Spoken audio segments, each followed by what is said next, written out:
We're all ready to go down there. Good evening. Happy New Year to everyone. Welcome to our council meeting. Didn't see you back there. Welcome to our January 5th monthly council meeting. Appreciate all of you being here this evening. I'd like to call the meeting to order and start out with our invocation. Mr. Booth. Y'all join me in prayer. Dear Lord, we just thank you for this evening, Lord. We thank you for bringing us all together again safely after the holiday period, Lord, especially after celebrating the birth of your son. Lord, we continue to ask for your guidance and oversight as the City Council continues to move this city forward into the next 100 years of decisions that will continue to improve and take care of our citizens. Lord, we just pray in Jesus' name. Amen. Amen. Amen.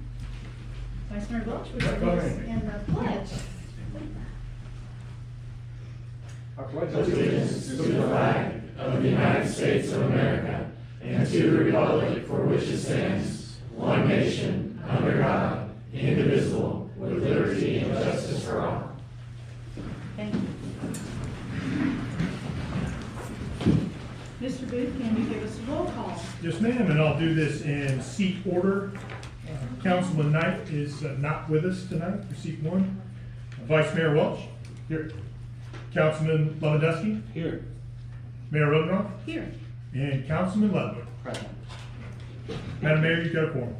Thank you so much. Do we have any public comments? Yes, ma'am, we do.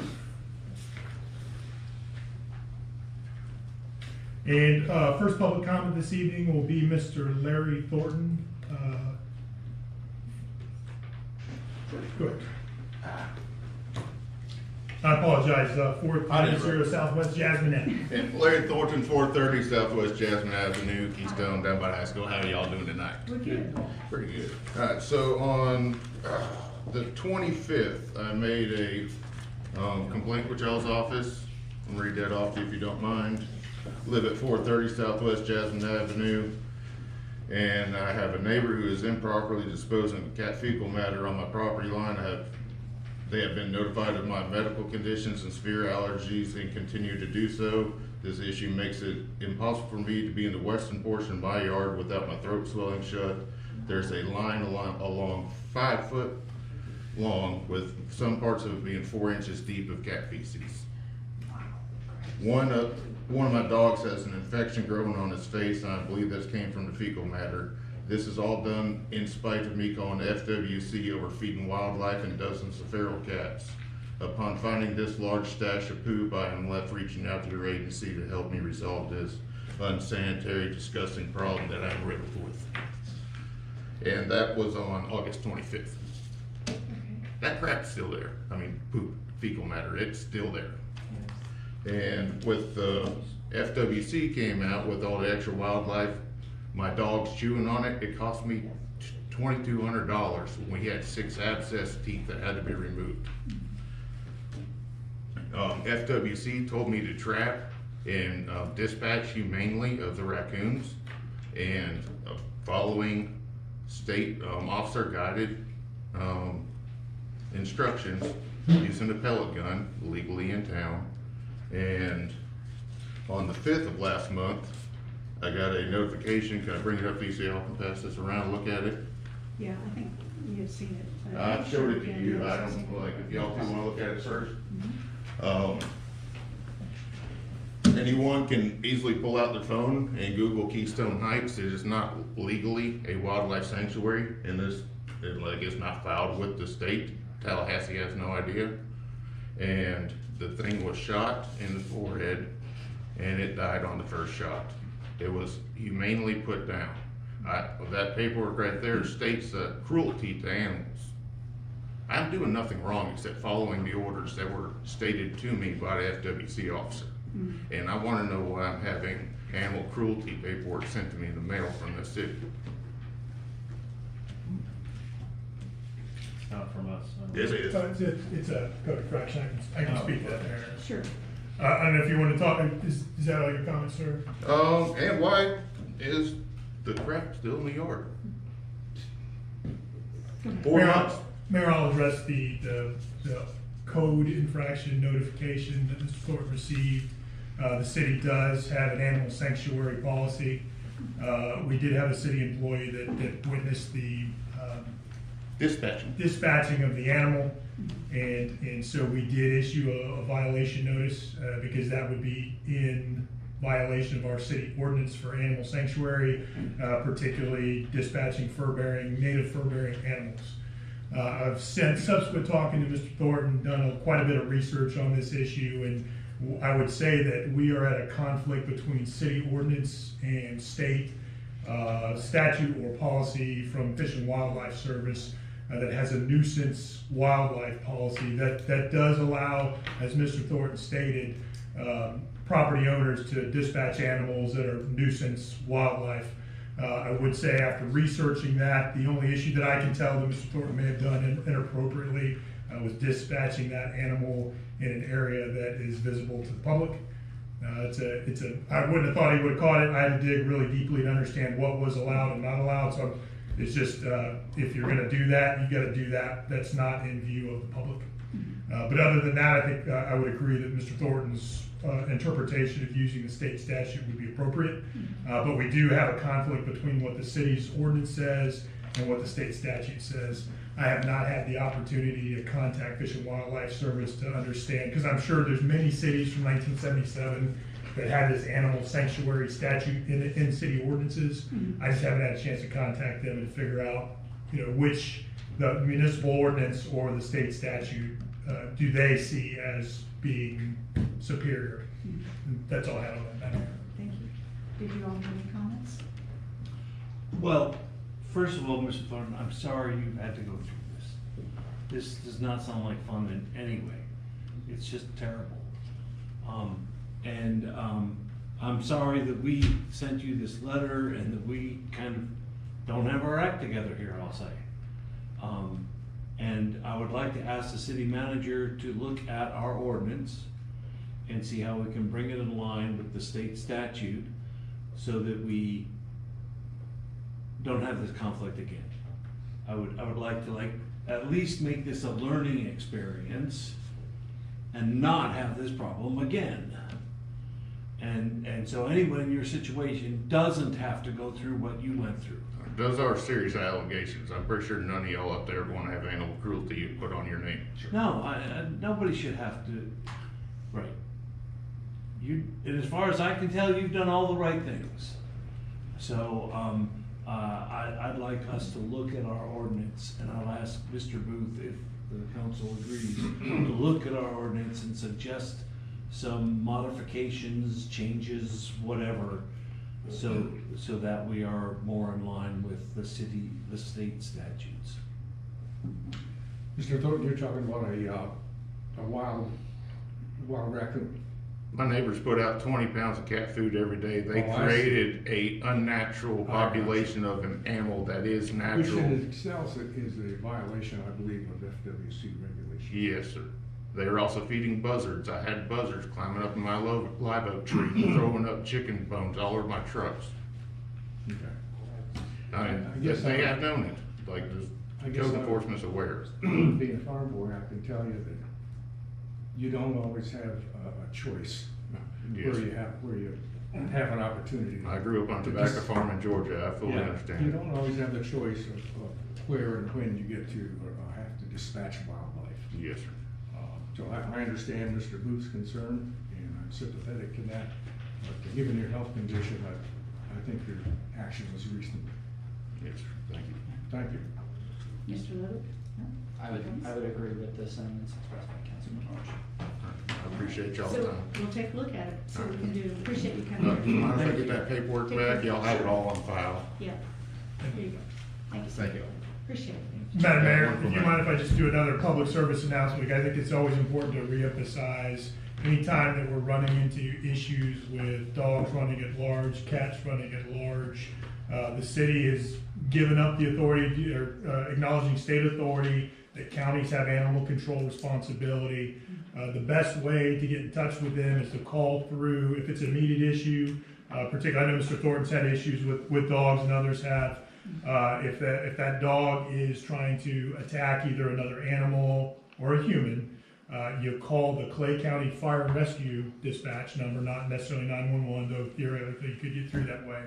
But if you call the Clay County Fire and Rescue Dispatch phone number, they have the direct line to the 2 or 3 animal control officers that are on duty at any given time in the entire county, and that's the best way to That's deal like what with that happened to you the particular other issue. night. Yes, ma'am, when I contacted, thank you so much for spending your weekend You're quite helping me, welcome. it's much Yes, sir. appreciated. Appreciate it. But thank you all for your time. Thank you. Take care.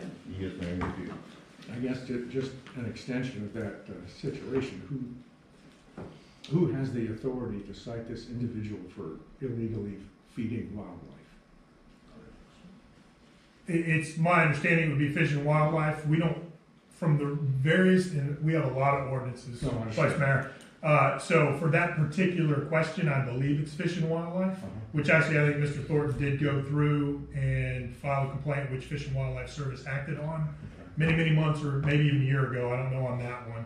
I don't know that the city has it. The city staff or the city code enforcement officer's got to witness from the road any violations of any of our code before we can act on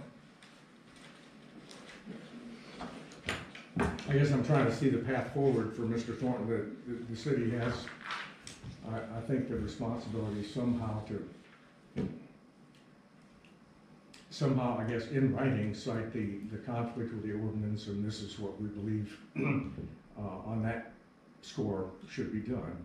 And then in furtherance to that, now what recourse does one of our citizens have to resolve the situation so that it doesn't affect his health or his domestic? Well, Mr. Vice Mayor, I don't know that there's necessarily a conflict. Our ordinances, we're limited in how we enforce our ordinances through the code enforcement mechanism that's outlined in Florida statute.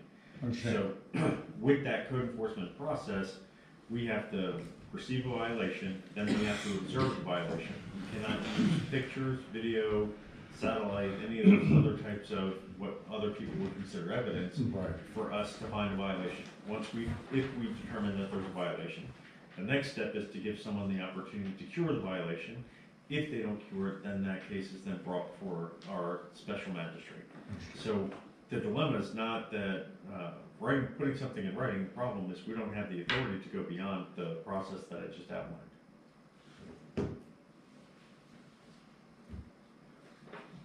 Understood. I've been through that nut roll with FWC, having to provide video evidence, timestamp the whole thing of a violation. Well, FWC though also has law enforcement. I mean, they're sworn law enforcement officers. They have law enforcement authority and power Right. to enforce the statutes in the Florida Administrative Code. Understand. So they do have the authority to do something that we don't have. Oh, I agree. From my experience, that has not been very fruitful, but I hope Mr. Thornton has better luck. All good? Thank you. Thanks. We do have another public comment, but I just want to double check, Mr. Zeser, do you want to speak on the rezoning or future land use issue? Or is it something separate? Because we're having the reason I asked the question, we're having that public I hearing. understand, and I'm trying to answer that precisely because precision matters. I was asked by Ms. Robbins to fulfill her obligation. She said she was on the agenda. I don't see her name, so I signed up for public comments to take her place to make her comments, which I Okay. have in my hand. So I don't know where it goes. I don't know where you want to put it. I can put it here, or I can put it in item number 16. I don't know what our comments are in particular. They so- are in regards to land use, yes. Okay, I think we'll just do that. We'll just do that in the public comment period of the rezoning. That's fine. Okay? Yep. And if it's a little off, so It's okay. I Okay. had no idea. I just want to name down to make sure I covered all bases. Yep. All right. And do we have any other public comments just for the open public comment period? I would like to say Yes, something ma'am. real quick. I was maybe going to change my mind. Hi, I'm Carrie Collins. I know everyone, but. How are you doing? Good, how are you? Great. I put in the packet for the Freedom 5K last week on, with the city, but it was too late to get the agenda. So it'll probably be on the February calendar, but I necessarily might not be here. So just wanted to let you guys know that we're planning on putting it on again this year for 2026, and everything will still go as it normally goes. Last year we had over 400 people run and attend. It was kind of crazy, but anyway, so I just wanted to give you the heads up, like a quick public comment. Okay. Were there any questions? Any questions? Hoping for an even bigger turnout this year. Oh my gosh, I don't know. I mean, I would have I bet never you thought will. we could cap it like at 500. That would be crazy, but there's really we don't have to cap it unless we want to cap it, you know, if it becomes too big, but I think people like to run here. yeah, I It's a think great place to run. it's an all-day event now, you know, with the market, you know, the fireworks, the bands, Right. the volleyball, the ski I mean, show's at back. 150 at the reindeer trot at Christmas. I think that's First time. amazing. That was amazing. Yeah. So that tells me people like those events. Yeah, And it's 100%. good for the city. 100%. So, okay, thank you. Did you have a question yet? Oh, No, I just, one caution, as a city, we have to be careful about subsidizing some events when we don't subsidize others. And as your event grows and grows, there may be more and more support required from the city, like paying for sheriff's deputies to close off roads and things like that. Yeah, I hear what you're saying, but I don't think that impacts the number of deputies, we've used the same number every year. And even though we've started at 120 and now we're at 440 or whatever it was. So the roads are the roads with the closures and stuff, and that's kind of, but I understand what you're saying, but that doesn't change necessarily. I'm not trying to say do anything different, I'm just trying to raise awareness here, that if this becomes that big kind of event, then we may have to do something different. But I think we're fine this year. Yeah, I think, well, I mean, ultimately it's up to the city and the budget and what's in the budget. But most of the deputies that do the 5K roll into the parade. Agreed. 90% though, participants here are non-city residents. They're county residents. Participants Of all of our social events, if you look at the local population and how many are located in the county versus how many are located in the city, about 90% are located in the county, not in the city. And so therefore, we are very often asking the residents of the city to bear the burden of all costs when 90% of the participants are not city residents. And so what I may need to do, and we've talked about this in the past, is go to the county and ask for county support, because it is their people, where they get the tax revenues, who are majorly benefiting from this event, and we are minorly benefiting from this event. I mean, I hear what you're saying. I don't know that I necessarily agree with it, but if you're going to take that viewpoint, you're gonna have to apply it to the whole budget then, and not just pick and choose. No, I So- agree. I agree with that. One of the questions I get is, as a city resident, what benefits do I get? Well, you get the benefit of having a 4th of July celebration. But the county people get that. Okay, so why does it have to be either or? I mean, Well- I mean, that just because multiple people get the benefit of something doesn't negate what you're getting out of it. Okay, I think you're As a missing city. my point. Okay, Who's paying for it? who's paying for, Anything. well, I mean, ultimately, the organization that's putting it on is paying for it, but the specific subsidy that's been given by the city is for safety and security purposes only, within the city limits. And that's just one example, but I mean, like the fireworks, who pays for that? I mean, I don't know who paid for it last year. I'm assuming it, but in the past, I know that the city has subsidized the fireworks display on the 4th of July. Right. But I can tell you that I sit on my bay and I can see this, I can see the city fireworks, you know, I mean, I guess or I could sit over here at my city property and I could see the fireworks as well without having to walk down to the crowds and do it there also. True. So, I mean, I don't think that just because you live in the city limits and the city is putting something on that benefits more than the city limits, I don't think that that's a reason not to do it. I didn't Me say not do personally. it, I'm talking about where the money comes from to do it. Well, I mean, the money comes from the people that pay the tax dollars. I mean, I feel personally myself that I'm okay because I pay city tax dollars and I pay county tax dollars. But I hear what you're saying. But myself as a city taxpayer, I don't feel like I need to withhold things from people who live outside the city limits. I'm just not be- saying withhold anything, I'm saying charge them their proportionate share. Charge who? The county residents who enjoy the city events. How are you going to do that? That's not easy, that's a good question. And should you even do it, I think is probably the bigger question. Oh, I definitely think so from all the people I've talked to. It's like, I'm a city resident, I pay taxes, and yet all these other people who are not city residents and not paying any taxes, they get the same benefits? How is that fair? I think it starts from your viewpoint starting out of how you see it. So, I mean, but anyway, I know that's gone way beyond public comments, so I My apologize. apologies. But I'm the one who started that. thank you very much. All right, thank you. Ms. Carey. Any other public comments? Okay. Next, we have a special recognition for our 2025 Parade to Tree winners. I don't know if any of those folks are here tonight. They are. They are? Oh, great. But if you can announce all of them, and then we have the Keystone Animal Hospital and North Florida Christian Academy, or Christian Camp, sorry. Okay, so best overall is Keystone Heights Animal Hospital.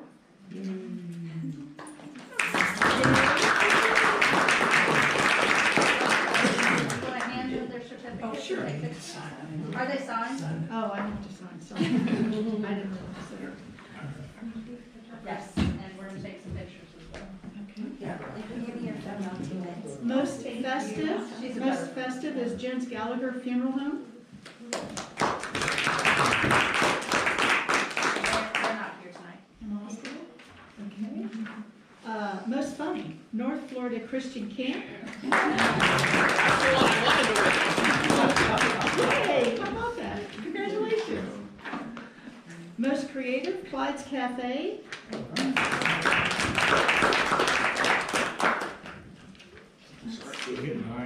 Most sparkly, Cub Scout Pack 187.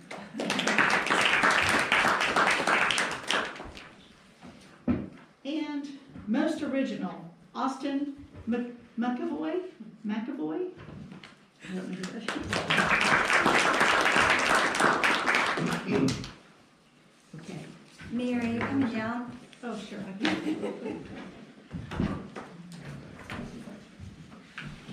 Where do you want Hey, we rotate the photo around with the city crest in the background. Right here. We'll just do a grip and grin. We'll sit. I can sit though. Can you get all the guys in the back? She can stand on the, There you go. The guys in the back. I feel so tall. Okay. Can you get you have to teach you. Yeah, you have it. It's okay, boys, that you're back there. 2, 3. Don't anyone move. Agent. Hi. 1, 2. Perfect, your turn. Thank you. Wait. I need the group photo. I need the Okay, too. Oh, So you want to sit when you approve one real quick? You're so tall and I'm so tall. Yes, you're not.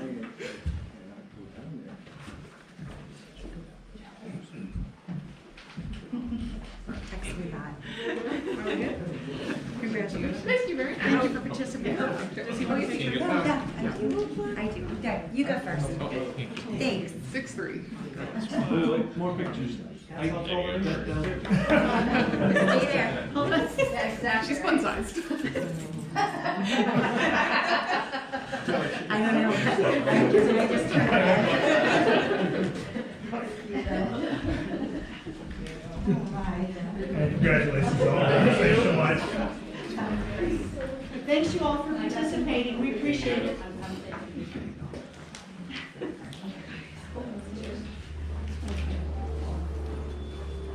All right, we have our consent agenda, approval of our minutes from our joint workshop on October 15th. the minutes from our city council meeting on November 17th, the minutes from the special council meeting on December 16th, and we have 2 event requests that include alcohol. One is the Pixley Pavilion. Pixley asking for it's a bridal shower on February 28th, and then the Fowlers are requesting in April, it's a celebration of life.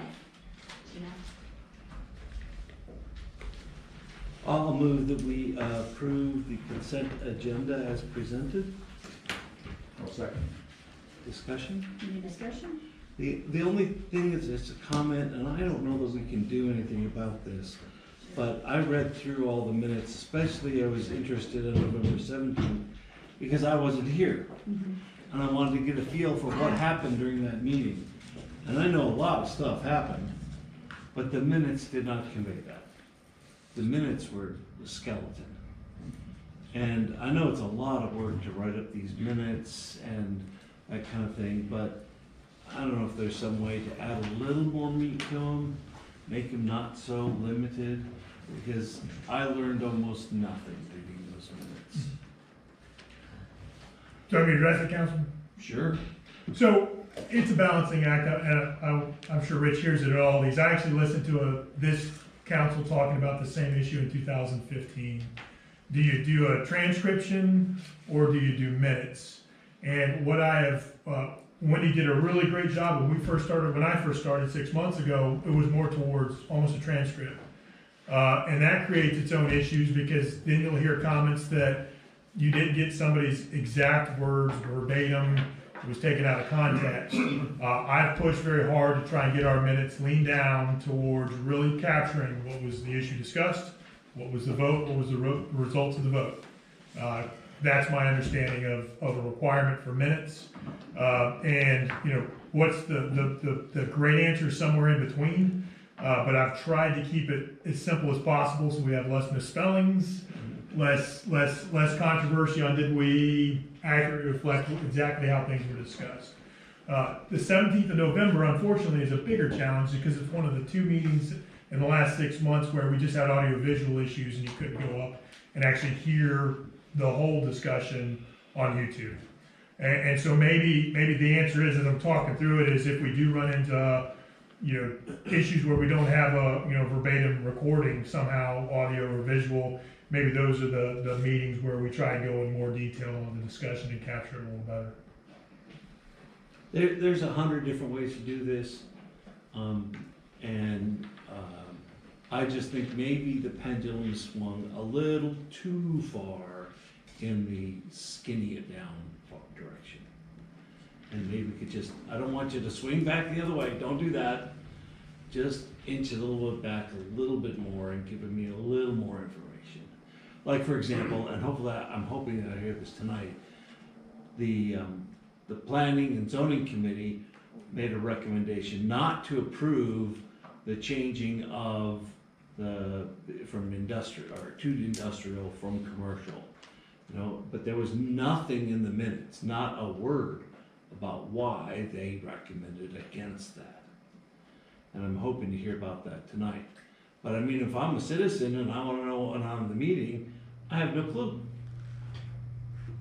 So that's the only comment I'm making. Again, I made the motion to approve them as written. They're good.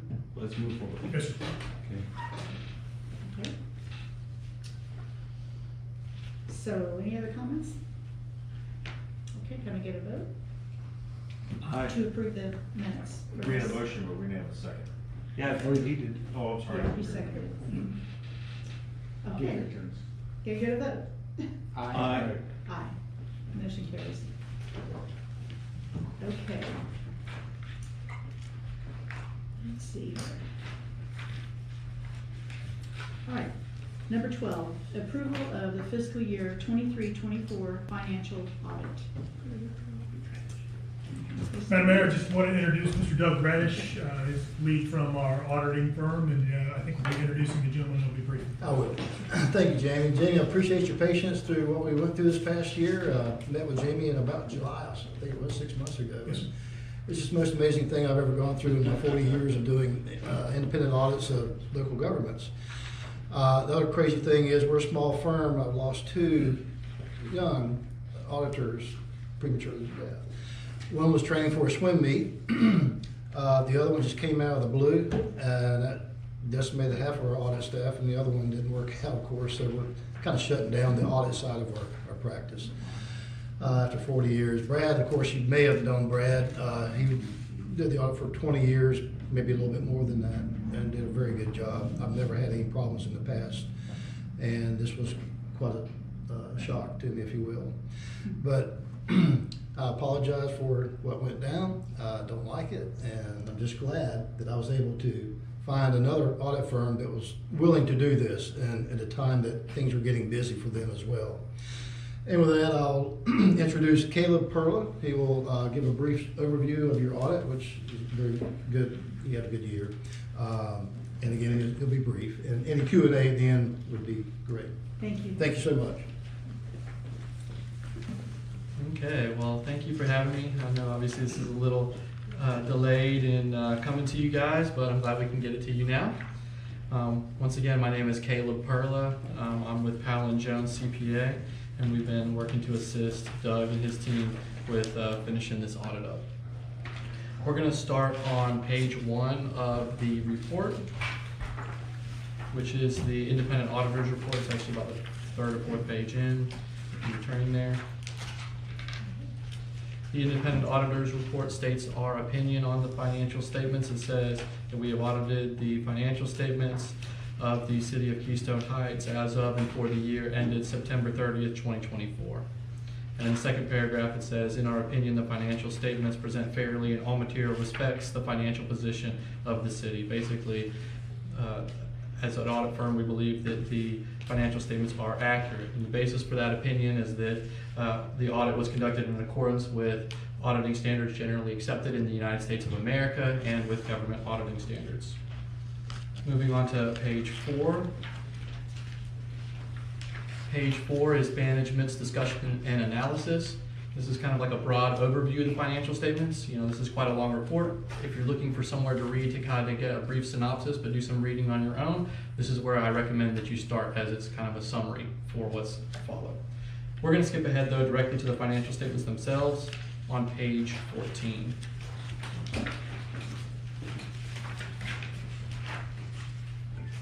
On page 14, we have the balance sheet of the governmental funds.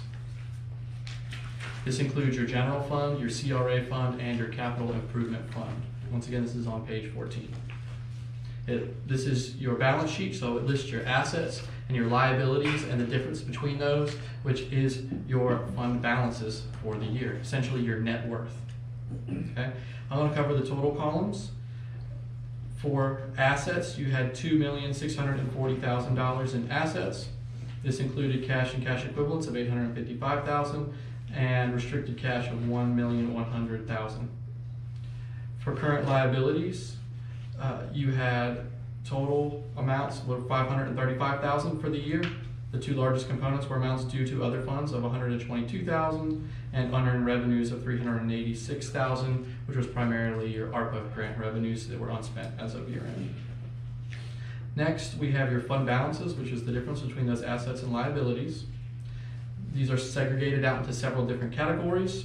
The first is non-spendable amounts of $20,000, restricted amounts of $1,120,000, assigned amounts of $43,000, and unassigned balances of $921,000, bringing the total to $2,104,000. The most important number there is the unassigned fund balance number. That represents amounts that can be used to fund ongoing operations of the city. And this $921,000 represents almost 10 months of general funds expenditures in a year. So the Government Finance Officers of America sets kind of like a standard for what they recommend to have at least 2.5 months. And so you've got well in excess of that recommended minimum, so you guys are good there. Moving on to the next page, we have a conversion from this fund balance to your net position, which is presented on the full accrual basis of accounting. So these statements, we're going to go over kind of like their budgetary basis, which is what you budget on, and then we're going to talk about the full accrual. So to get from that $2.1 million to your full accrual net position or net worth of $5.9 million, you had about 3.8 million in capital assets net of depreciation. You also had some long-term liabilities, which were about 25,000. Moving on to the next page.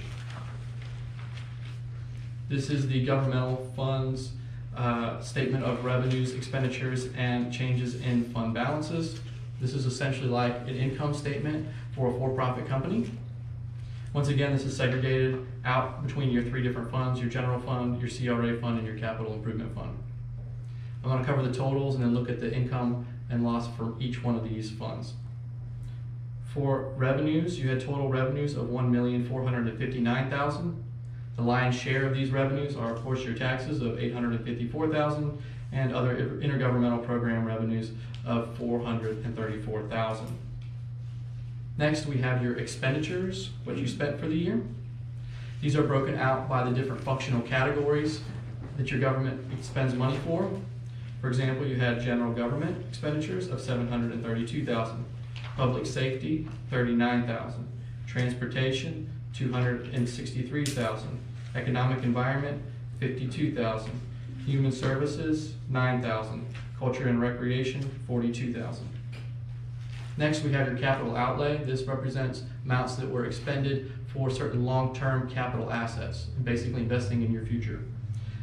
This included transportation of $246,000 and economic environment of $243,000, which was in your CRA fund. Total revenues over or under expenditures was a loss for the year of $168,000. $153,000 was in general fund. You also had a loss of $60,000 in the CRA fund and an income of $46,000 or profit of $46,000 in the capital improvement fund. Now your CRA fund and your capital improvement fund, those accounts are kind of like piggy banks. You know, you store up money in there and then you spend down that money on large projects. So running a profit or a loss in those funds is normal. Now your general fund with that $153,000 loss, that's something to kind of keep an eye on in the future as you're budgeting and looking to manage your expenditures there. I know there was a little bit of an uptick in expenses for the year, so that's just something to keep tabs on. Page 16, is this what I would call an income and expenses statement? Yes. Mm-hmm. Yeah. Mm-hmm. Moving on to the next page, we have a conversion to the full accrual basis of accounting. Like I said before, that previous statement was on that kind of budgetary basis, which doesn't include certain long-term items, and this page converts to the full accrual basis of accounting. It shows that there was $206,000 of depreciation expense in excess of capital outlay. So there was a total deficit on the accrual basis of accounting of $369,000. Now, it's normal for small governments to run deficits on the accrual basis of accounting because a lot of times your long-term infrastructure is funded by grant money. So that might come in like certain windfall years where you would run a profit and then it would switch back. Moving on to the next page, we have your statement of net position for the proprietary fund. This is similar to the balance sheet we looked at before. This is for your cemetery fund. This shows your assets and your liabilities and the difference between those, which is your net position or net worth as of year end. For assets, you had $549,000 in current assets, which was primarily cash and investments. You had capital assets of $86,000 and a lease receivable of $504,000. Total assets were $1,141,000. You did not have any liabilities, but you had deferred inflows of resources related to that lease of $460,000. Next, we have your net position or net worth. Once again, this is segregated out into several different components. The first is your investment in capital assets. That's $86,000. You had amounts restricted for perpetual care for the cemetery of $256,000. And then you had your unrestricted net position, which can be used to fund ongoing operations. This was $336,000. Once again, this is well in excess of the required minimums. You had about 20 months of operating expenses there. So very solid net position here in your proprietary fund. You may not know this question, but in previous years, if my memory serves me right, the cemetery audit was done separately. Is it combined into this report? Yes, it's in one. Okay, on the next page, we have your statement of revenues, expenditures, and changes in net position for the cemetery fund. For revenues, you had 88,000, expenses 16,000. Your operating income was 72,000. You also had some non-operating investment income of 8,500, which brought your total increase for the year to $80,000. Moving on to the next page, we have your cash flow statement for the cemetery, which showed an increase of 63,000. It's about midway through the page there, but there's a net increase in the year, so that's good. And then moving on to page 21, we have the employee pension fund. You had total assets there of 231,000. And moving on to the next page, you can see the change in that pension fund was $10,591 increase for the year. Moving on to page 23, this is the notes to the financial statements. I'm not going to cover these in detail, but suffice it to say, the financial statements are just the numbers. This is a little bit more of the why behind the numbers, kind of the meat on the bones. It's very detailed, so I'm not going to cover it during this presentation. And we're going to skip back to page 51.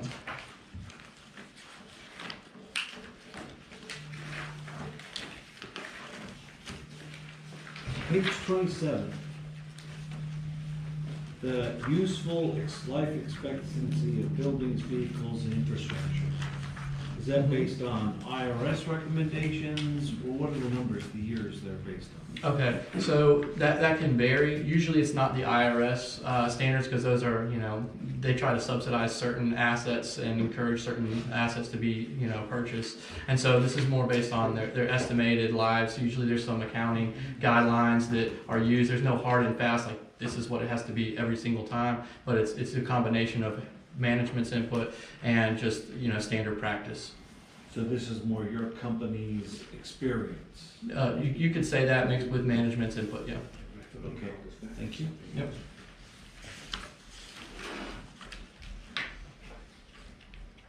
Okay, so moving on to page 51. This is the schedule of findings and recommendations. For our audit, this summarizes our audit results to you. As previously stated, we believe that you guys have accurate financial data, but these are just areas for improvement that we see. Right. These two findings here are repeats from the prior year. We have no new findings.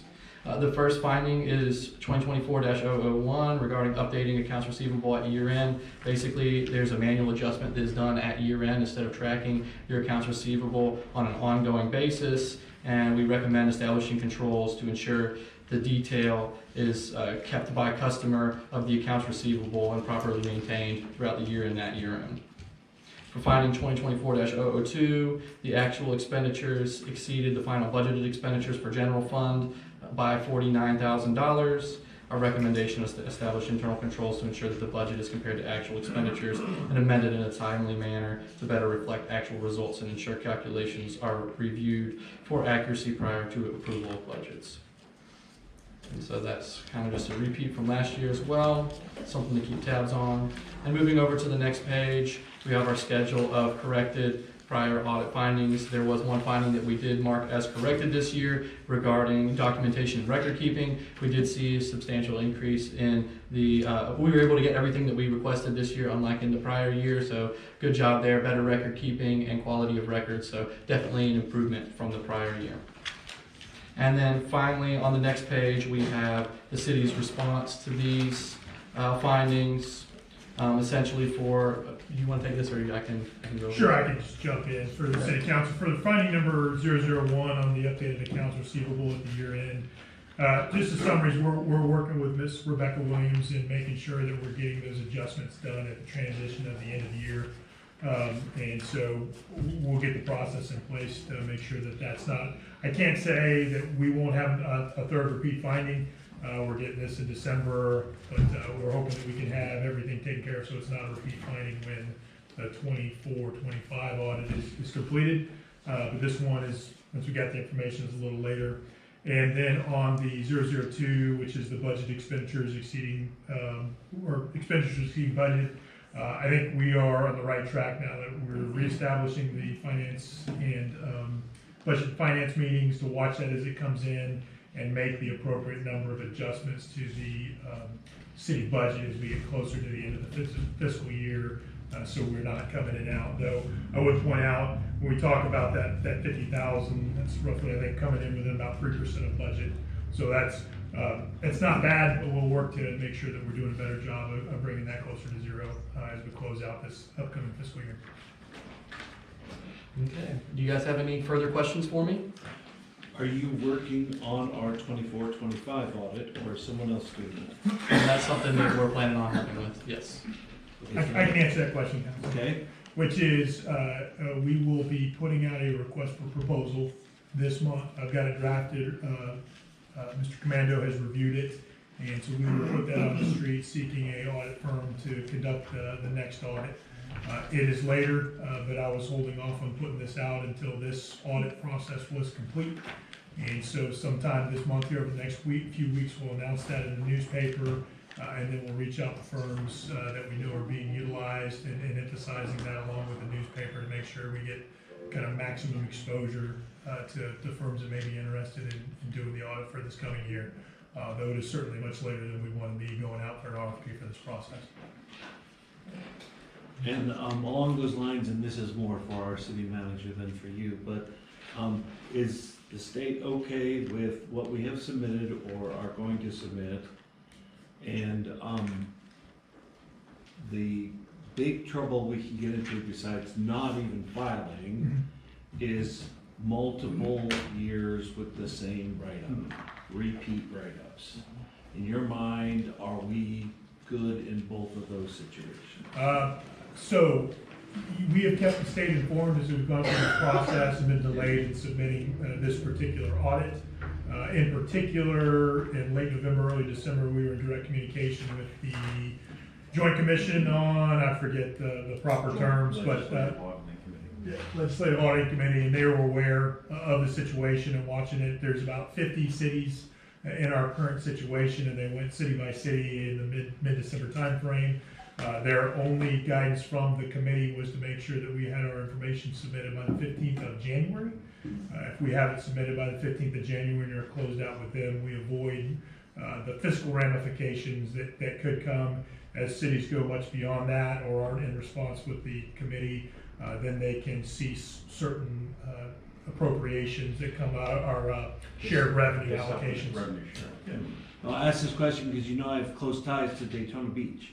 And the state is going into Daytona Beach, and they're taking over because Daytona Beach has messed up, and I really don't want us to be in that position. We're nowhere near that. So, working with a number of local governments, JLAC has taken a look at a number of them that are 2 years behind their audit.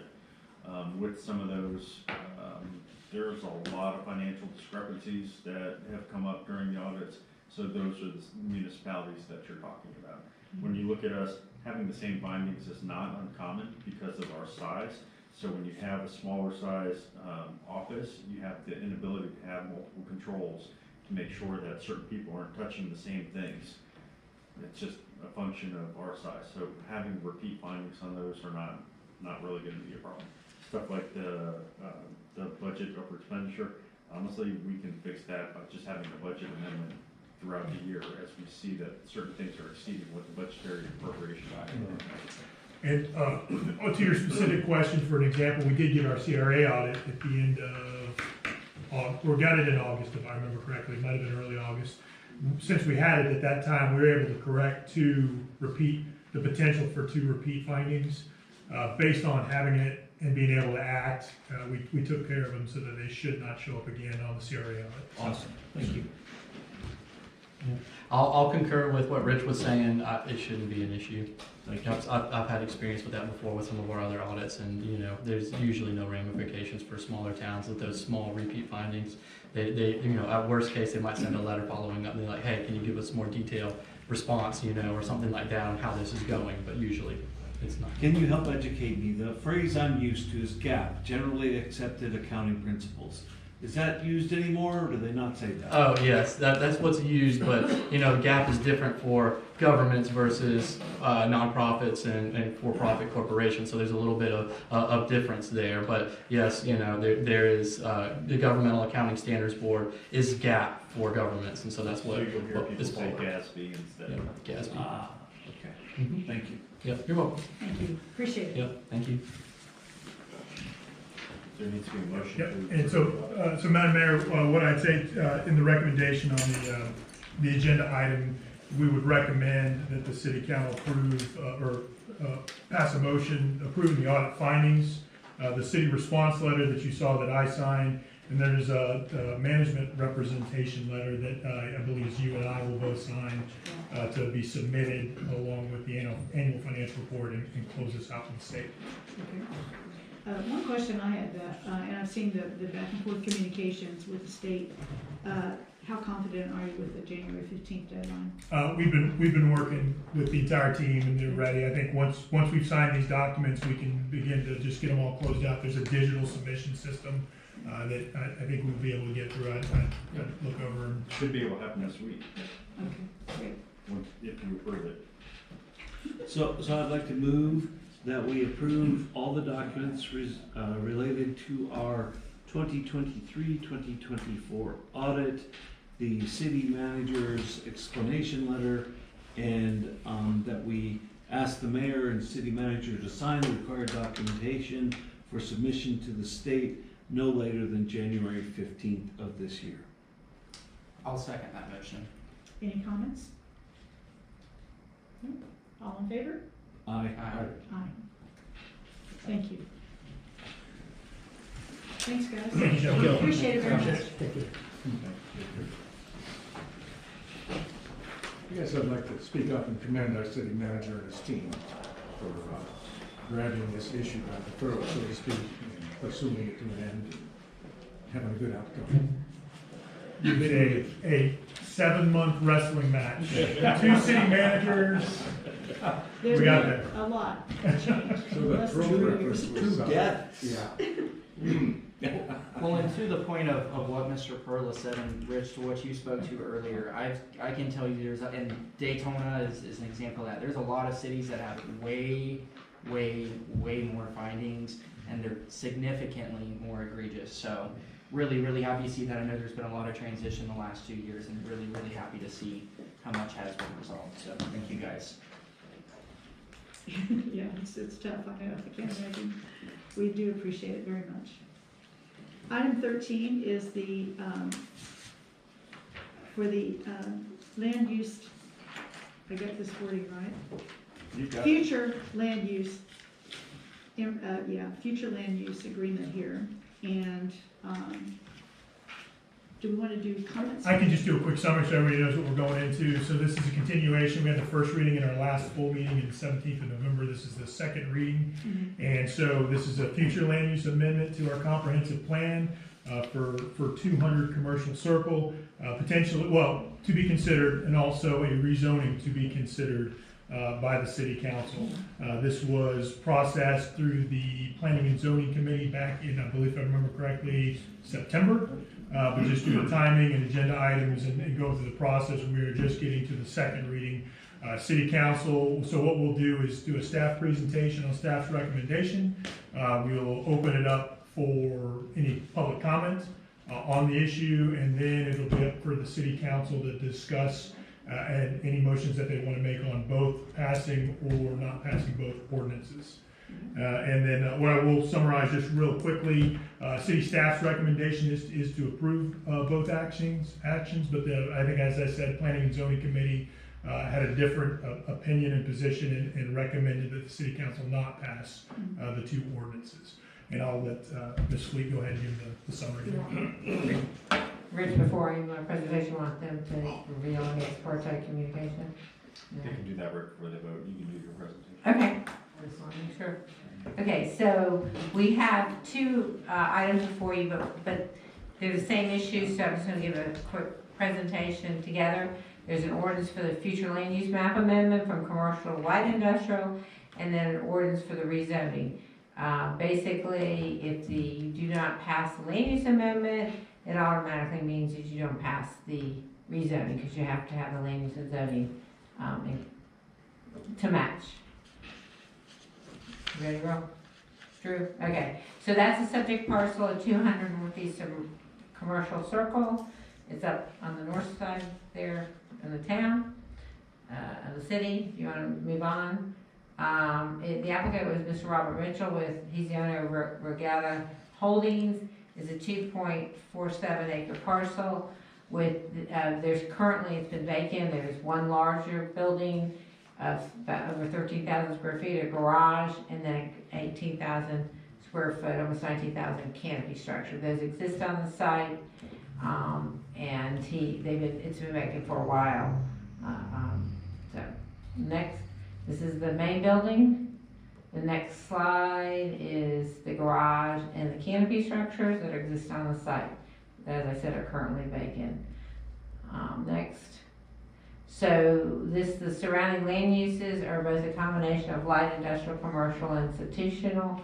The buildings are kind of comparable to, it's hard to tell whether they're really, even if they're commercial, whether they're industrial, because it's the same type of metal building that outside the existing property. Next slide. And actually this is the zoning, I should have corrected it. The surrounding zoning is both, same thing, industrial, general commercial, and public lands.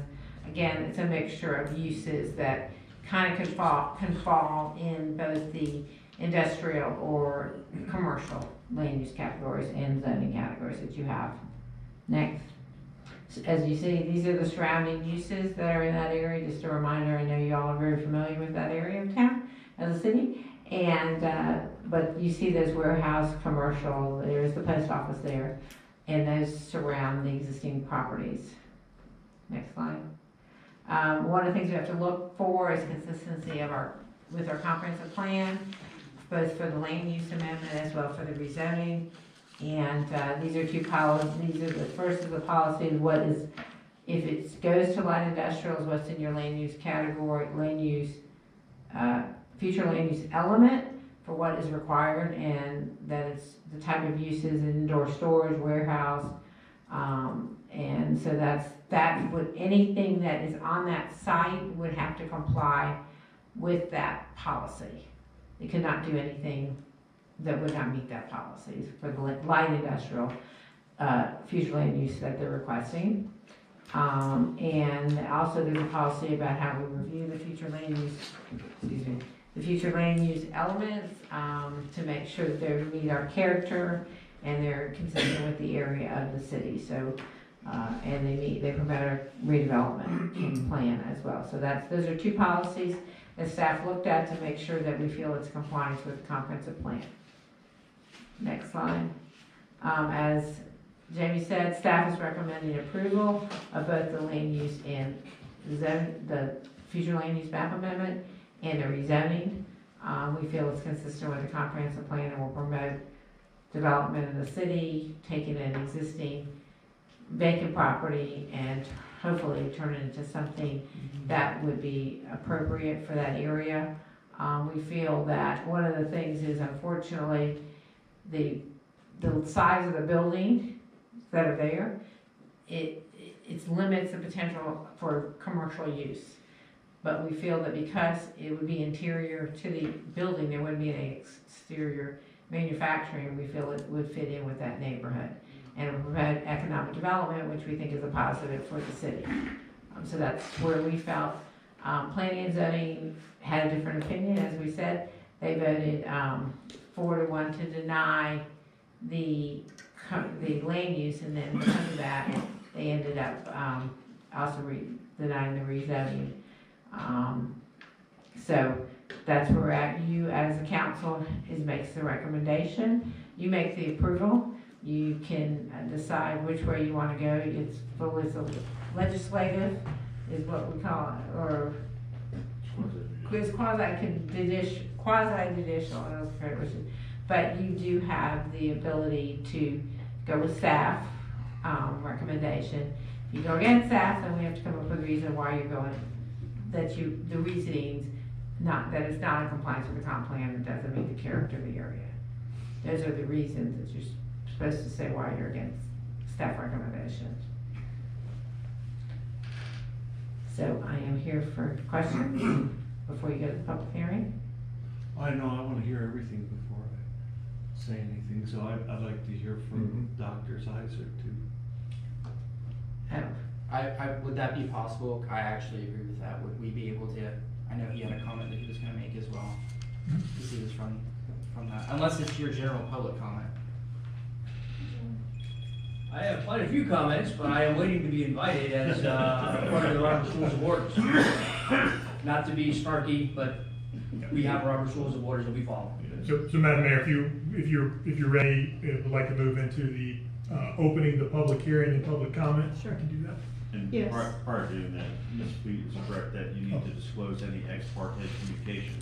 So any communication with the applicant, any citizen, anyone who's contacted you, any emails you've received, if you've gone out to the site, taken any pictures, those things are all considered something that is outside of what you're hearing today. You have to disclose that and make an affirmative statement as to whether or not those interactions would affect your ability to be fair and impartial in adjudicating this application.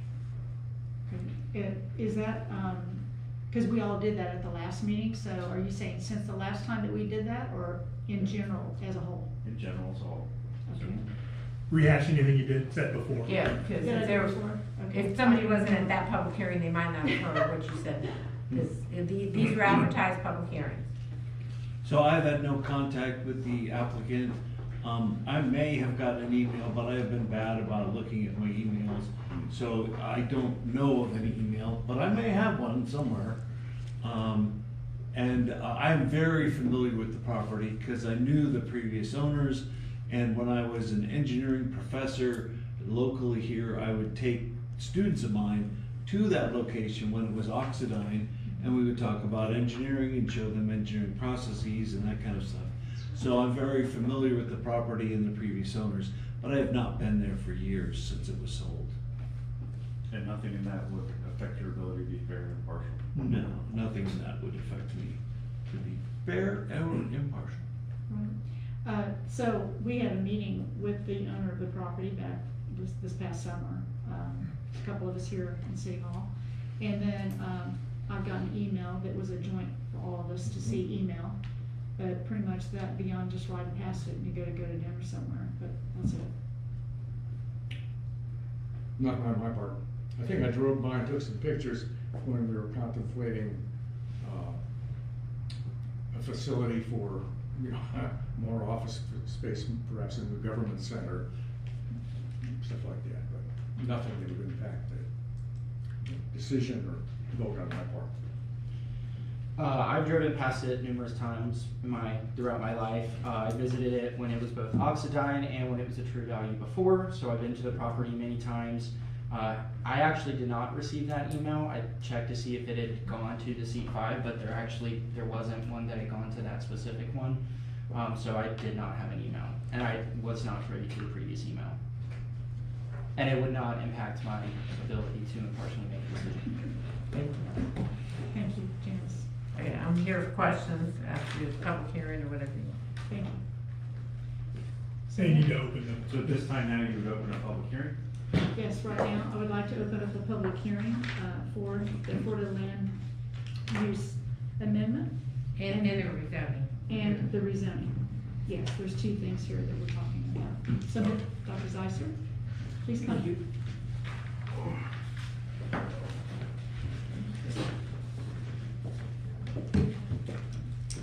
Those of you who may not know, I'm John Zeiser. I happen to live at 505 Southeast Palmetto Avenue, which is a hop, skip, and a jump and a very short walk for a very broken guy. I am standing here because I was invited by Dr. Robbins. She had a few things to say, and she is unavoidably detained. So she asked me to fill this spot. I'm quite honored to do so. She is quite a remarkable person. I had a chance to talk to her prior to this, and I am outside of my element. This is not, though I am very comfortable speaking, I am not comfortable being the messenger. This is outside of my realm. So I asked her for a script, and this is what I have. I intend to answer your questions. Please hold all questions till the end, and I'll open it up for discussion. Thank you very much. So also Dr. Robbins is on the Planning and Zoning Committee Yes. as well. Yes, she sits right there. Mayor and members of City Council, thank you for allowing me a few minutes this evening, and I will be brief. And when I am done, I will turn this page over to Wendy so this can be entered into the public record. I'm here to address 2 related items. First, the Planning and Zoning Board's September 22nd land use recommendation for the property at 200 Commercial Circle, and second, a request for a standing opportunity for the board to present its recommendations to the City Council. First, regarding 200 Commercial Circle, at September 22nd, 2025, Planning and Zoning Board meeting, the board considered a request land use change for this property.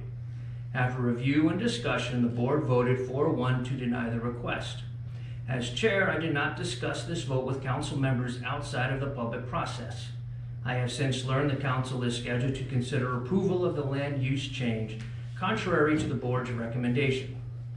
The board's decision was based on concerns regarding spot zoning, meaning land use change applied to a single parcel without corresponding adjacent land use transitions or a buffer area to protect surrounding properties and to the broader community. I want to be clear, the board understands that its role... this on the web. You know what? If I was in front of this camera. Excuse me. I want to be clear, the board understands that its role is advisory and that final authority rests with the City Council. However, when the council is considering action that diverges from the formal board recommendation, it is important for transparency, institutional clarity, and public confidence that the reasoning and context behind the board's decision are clearly communicated. I also want to state that the economic development as a part of tonight's presentation was in no part a part of the argument, discussion, or presented to us in our meeting on September 22nd. If this was new information, we were not advised. The second, a procedural request going forward. In light of the situation, the Planning and Zoning Board respectfully requests a standing item on each City Council agenda for a brief monthly status update from the board. This would allow the board to summarize recent actions and recommendations, provide context where needed, and respond to council questions in a public forum. This is not intended to slow decision making. This is not intended for council authority, to limit council authority, sorry. Rather, it is intended to improve coordination, reduce misunderstandings, and ensure that land use and zoning decisions are informed by a complete and transparent record. Thank you for your time and consideration. I'm now open for any questions, comments, discussion items. May I ask a question? Yeah. If you were to consider economic development and all that has happened since the September meeting, would you yourself change your vote? Yes, I would. I would not, what? I was the one. Oh. You were the one. I was the one. That's why I said yes, I would. You would change your vote against them? Yes, I would. Because the proposed employment for said facility is 8 to 10. 8 to 10 members in that one large building does not constitute a subjective change in anything. It doesn't overtly and positively affect the community, and it does not negatively affect it any more than it's standing vacant. The proposed work that is going on there is, yes, it's light industrial. It involves welding and fabricating of security parts used to maintain the security integrity of HVAC systems. If I slaughter it, I'm very sorry. There is a growing criminal element within the broader communities, not necessarily here, that constitutes this gentleman to be in business, where he fabricates equipment, items, cages, to be able to go up on top of HVAC equipment like we have on our very roof to secure it from theft. There are people that like to drain the fluids out of it, steal the copper, and otherwise make it completely inoperable. And here in Florida in August, that's generally a very bad idea. So to answer your question more thoroughly, there you go. Now, if there was more than 10, we would be open for another discussion, because that would significantly impact the community, especially the relative use as far as wages, family wages, and and things along that nature. Again, from Dr. Robbins, there was no data presented to us for an economic development as far as this project goes. That's the only question I have for the doctor. You don't have any questions? Have you all watched the video from their meeting, the workshop? I watched the video as well. And Ms. Flick did a presentation on the pluses She did a very and excellent minuses. job. So you mentioned that you all did not, or she, Dr. Robbins mentioned that she did not share or wasn't transparent. I watched the video, I'm pretty sure she was pretty transparent in what I saw. And to me, I look at it like, okay, so we have an empty building, so how much longer is that empty building gonna sit there? Mhm. Versus people coming and trying to feed off the electricity that he's using to keep it going. And I don't care if it's one person, I don't care if it's 10, I don't care if it's 20. If that's new jobs for our community of 1,500 people, that's a positive. It's a positive for us. Okay. That's The the way I gentleman look is at it. importing 4 to 6. What? The gentleman is importing 4 to 6. It doesn't, to me, it's a business that he has had Very great fair. success with in Jacksonville. Very fair. And he has consistency with that business. And whatever the employees are that he needs to have to run that business, that's his business to me. Mhm. That's just an added boost for our community for jobs and economic growth in general. And versus having a building sitting there for vacant for who knows how long it's gonna be now. I have no idea. I think it's better to have a business, you know, and some activity and so on, rather than a vacant lot or vacant building reflects negatively on somebody else looking to purchase a property or put a business in somewhere. It's like having a vacant house next to you for a long, long time. The weeds grow and whatnot. If I may suggest, Dr. Zizer, thank you for all your time, but I think this is a discussion we need Yes, to have. yeah, good point. Not so much again with him. Again, the issue was spot zoning, not economic development, but at present. Yes. And the spot zoning concern statewide, via from the state, is legitimate, which is why it went the way it went. It has nothing to do with the legitimacy of the applicant, the viability of his work, or anything else. So to be more firmly grounded on our decision-making process, it was spot zoning. Thank you for your time and your professional review of the situation. Anytime. I have one more question. In your discussion, and it may apply to you as well, it sounded like there were some gray areas that could go either way, commercial or light industrial.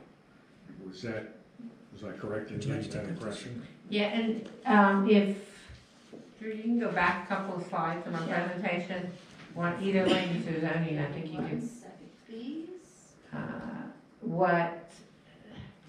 If you look at the map, you will see right north of the property is industrial, or whatever. Light industrial. Yes. Right, so that's why we felt it was not spot zoning, it was a continuation of what the industrial that's on that street that wraps around. It's, you know, instead of it going this way, you're coming down. So it's across the street, there is light industrial zoning. So it was not, we did not feel that's how staff did not feel that was spot zoning because there was industrial across the street. Adjacent. Okay. Yeah, and the main thing also to remember when you look at this, is you're looking at what the potential for that property is, whether it's this owner or another owner. It's the idea that this would be a use, and from talking and doing a little bit research on what was used previously, I think it was Commissioner Condon's family was there. Their use was probably more industrial than commercial, because she was doing some light manufacturing, is my understanding. And and that's what was done in that building. Yes, when it was originally built as a true value, that was a true commercial property, but then as it got moved into the next use, because of the size of the building, it kind of became more light industrial. And in the land use zoning field, that there's always your high, more intense commercial and your light industrial, they kind of merge because it's it's not like, it's easy to say retail in manufacturing, you know, but as you get higher up on your your more intense commercial becomes almost light industrial, and it's hard to do a break. And this person, he really came to the city to say, I need light industrial, because everywhere he's always had his business, it was in light industrial. So he requested that because that is wherever he is in Jacksonville, et cetera, he's in the light industrial land use category, and that's what he assumed he would have to be. He thought it was done that way because of the previous owners and use, and that, so, but, yeah. And I did, as you mentioned, Madam Mayor, I did mention the economic development and the economic benefit of having a useful building against one that's vacant. And remember, even if this owner is applying for it, when you make this change, whether he owns it or somebody else owns it, it's the use that's gonna go forward. So, That's how it'd be marketed. yeah, and unfortunately, like the True Value didn't make it because it's where it's located also. It's not on, you see most of your commercial is on 221 where there's more traffic, more cars moving, so, yes. One more thing. In his application or his letter or subsequent discussions with the board, I'm sure he made a presentation there, was there any indication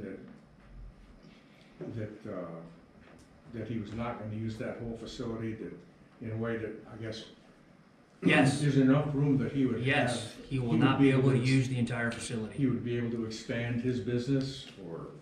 We don't know. Well, and really that shouldn't be germane to your decision making. Look into the But yes, future, he's just right, like, in the future, whether if he owns the whole site, or Right. Regatta, which he owns. Right. But let's say he uses 50% of the site, then he could get 50% to a comparable use. Sure. But then at least he's able, there is a potential use for that building. Right, he's got some flexibility. Exactly. His And plan I understand was he wanted to keep the zoning the same, so that his he has plan the was to flexibility use the to move large operations. building for his manufacturing. That's his plan, all right? Right. And then he was going to use subsequent other buildings for storage of raw material and finished product. Sure. And then he was going to be bringing in trucks. I think he said twice a week, thereabouts. Yeah. It was once or twice a week.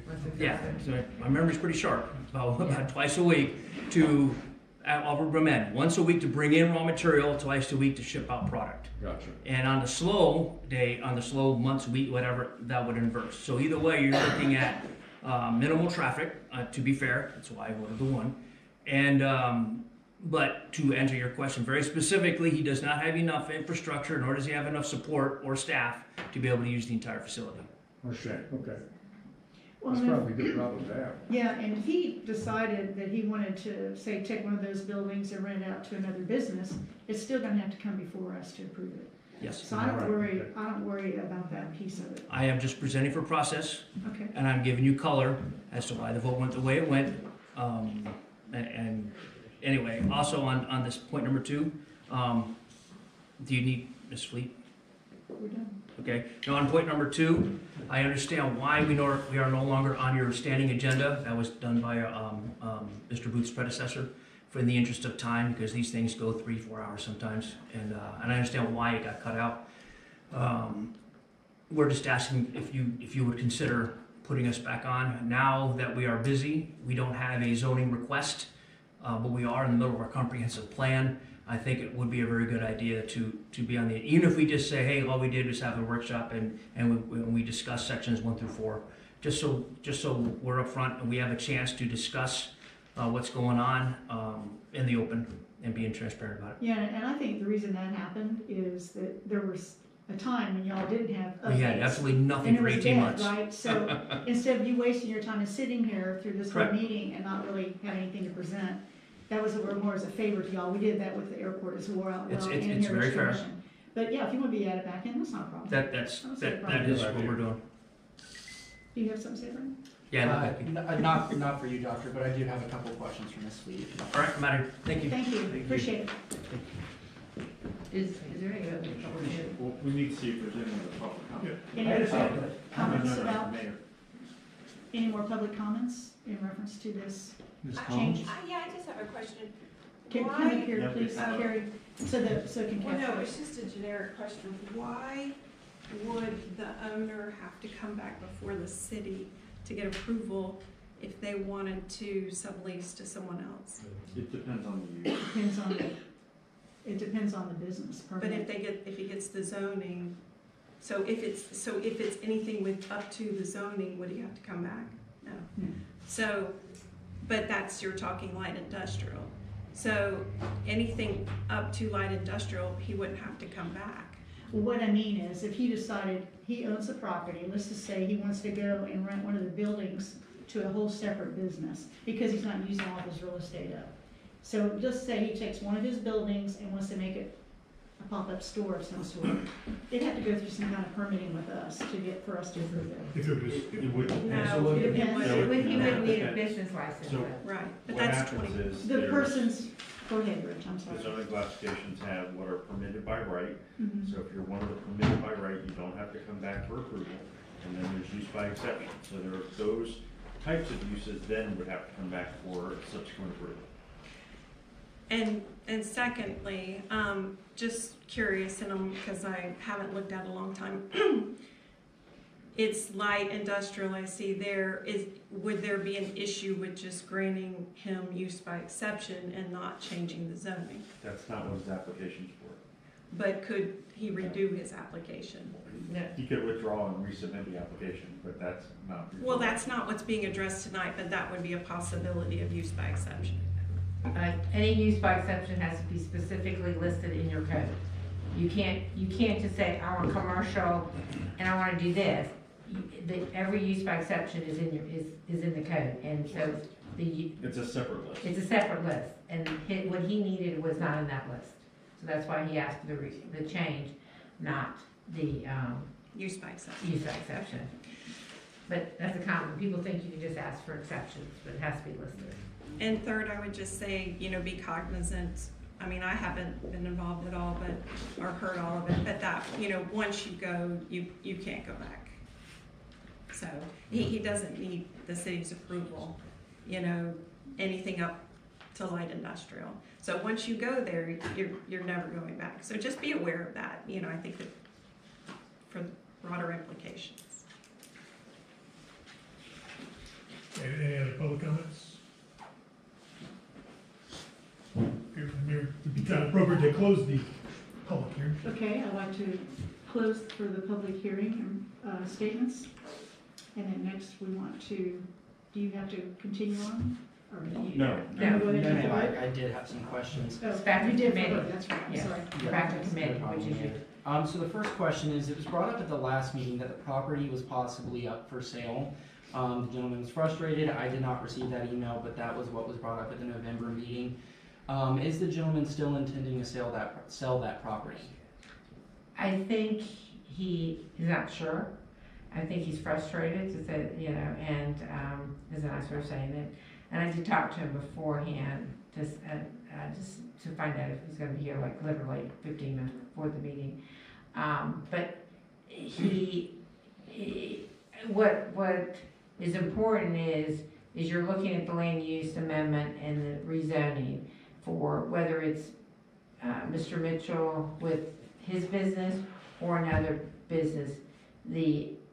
What he has expressed to us, and I can't really argue with him from my experience, the size of the building and the way the main building as well as the other structures in the location, it'd be difficult for a straight commercial that meets your code requirements, and that's why he's looking for light industrial. And even if you give him light industrial, he loses some of the commercial uses. So it's not like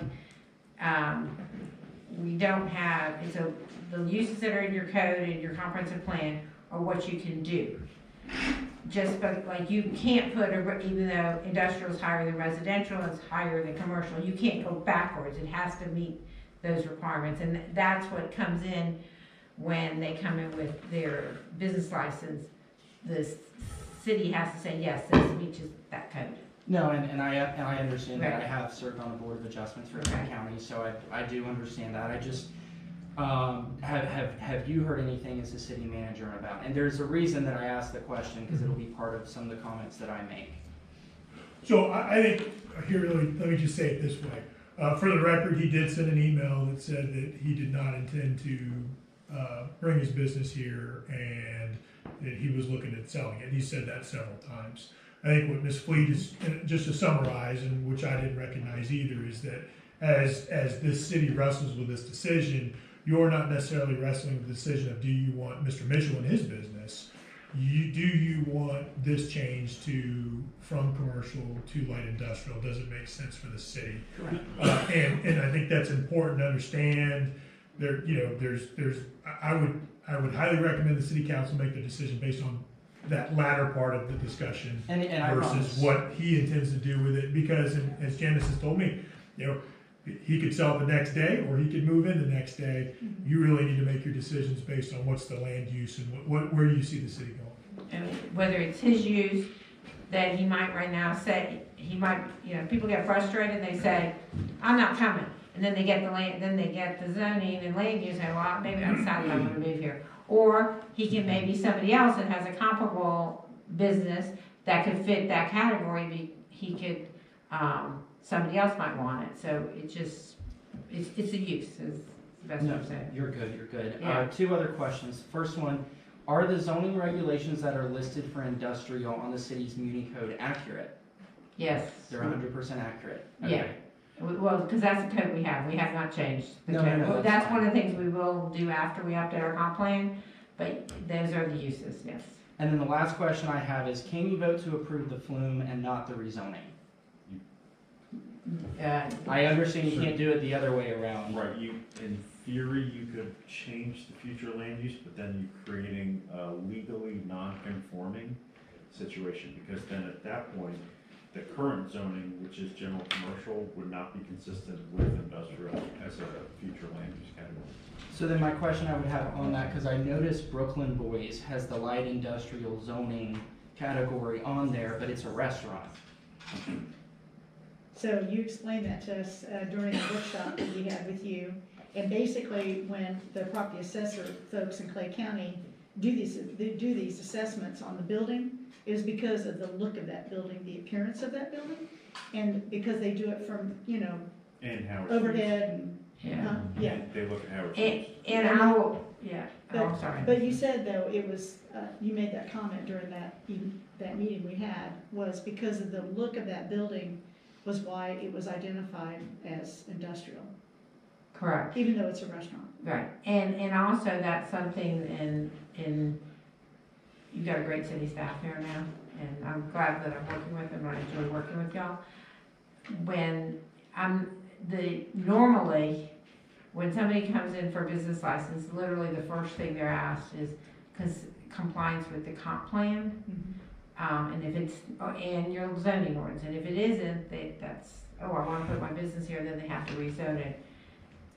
I'm not sure in the past, in talking to some of the staff, that was the process. You haven't had a lot of new businesses and stuff. So, this one came in because, as I mentioned, he always thought he needed light industrial, and he assumed it was light industrial because the person he purchased it for, and so they said, is my property light industrial? And we said, no, and he said, well, was there ever some sort of exception or something? And we could not find any, so then he applied for it. So that's kind of the process that, I'm not throwing anybody else under the bus, because you guys are doing a great job, but I'm just saying that we're not sure if previously that the process was followed. And No, none of us the process was followed, it's just, This is- you have to remember, when that application came through, that application was being looked at based on the presentation of the applicant as far as what they were trying to do. And they said, Right. we're really not doing light manufacturing, we're really just kind of doing storage, we might put some cabinets together. I mean, that was how the presentation was, kind of in a similar type. Yeah. You talking about Brooklyn Boys now? No. No, The but, property we're talking about. Okay. right, the previous owner. History. Got it. And yeah, I'm not, like I said, I'm not throwing anybody in the bus, and like they said, they made it sound like, okay, yeah, that will work in commercial. Gotcha, okay, I missed the And what transition. happens a lot of times in commercial categories, as the business grows, they become more industrial. That's a problem. That's just not in Keystone, that's everywhere I've worked in. Sure. That they just kind of push the line one way or the other, They would still though, if he sold it to someone who doesn't come here, that person would still have to come and get an approval for business license with us. Correct. Is that correct? No, No? approval is really not the right word. So Okay. it's not a license, it's It's called a- a business tax receipt. Okay. You're paying for the pleasure of operating a business within our jurisdiction. We're not saying yes or no to somebody. Okay. So if somebody comes in and they wish to start a business that falls within the current zoning classification, presuming that this was denied, they don't have to come for any approvals at all. Okay. Just has to fall within the guideline of the zoning that was. the That, one. whatever the zoning is on that property. Is that this parcel, any parcel, any business that changes, they have to comply whatever that zoning is on that process, on that particular property. And that's it for my questions, thank you. No problem. Anything else? Any other questions? Not from this. No? Okay. All right, so our next step then is to, we have to do these separately, correct? Unless there's any other discussion amongst the council. We normally do discussion after we move in second. It's up to you. We can do it now though if you want. It's up to you. What would you like to do, Mayor? You can do it now, I mean, we've already been talking about it. so- Sometimes Councilman Lewandowski, the discussion may guise what the motion is. either Not to true. approve or Correct. Yeah. I'll make a motion to discuss. Well, you don't have to make a motion, you can just We can discuss. just discuss. So I do have a few comments, kind of a concern, just for the record, I actually came in and I'm supportive of approving the future land use map, but not the rezoning today. And there's a reason why I have that very interesting, as I mentioned, question. So for kind of overall context, the city really hasn't had much in terms of industrial developments in the past, right? You've got the few properties that are over by the old Clay Electric, and you have a little bit of property that's over on Fox Run that I think only one of them is even being utilized right now. With that taken into context, I did watch the entire Planning and Zoning Board meeting, and I additionally reviewed the city's industrial zoning regulations and compared them to Clay County's. Because I had previously done planning and zoning stuff there, so I wanted to see in terms of strictness where the city's lined up. As I mentioned, the city very, very rarely deals with industrial properties. So, you know, I know for a fact, for example, back in 2023 is the last time I've heard of anything really industrial. And it was January when they rezoned and allowed smoke shops to be put in industrial facilities. So by special exception, and I know why it was done at the time, but that's the last time there was really anything major. You know, in terms of the spot zoning conversation, I do understand that, but I do believe the structures are kind of a unique circumstance, similar to the point that she made of you're only really going to be able to do so much with that facility without outright taking it down, which is why I do understand that future land use needs to be a certain way. However, my concern, and this is where it goes into the zoning aspect, the news that the owner, we still don't really have clarification on whether or not he's going to sell the property, gives me a pause in support. And the reason being was when I compared the city zoning to Clay County's. The city's industrial zoning regulations are looser than Clay County's. If you go and look, for example, bulk storage yards and outdoor storage facilities are permitted in light industrial in the city. They are not allowed except by conditional use permitting, so they have extra hoops they have to go through if they go in front of the county. The next one that I got an example of was light industrial would allow new or used car dealerships and laundry facilities at that facility there. Those are not allowed at all in light industrial in the county. And so if this is based off of what the city's Muni code is, if this guy goes to sell the property, he could turn it into a storage lot, or the new owner could possibly turn it into a storage lot. It could be turned into any of those things that are currently included under the city's industrial uses. One of the things we're working on is we're updating our comprehensive plan, and then we're gonna update our land development regulations. We have some inconsistencies currently in the land use and the zoning, in that throughout, because we have a light industrial land use category, we do not have a light industrial zoning category, but, and I want our city city attorney to agree with me.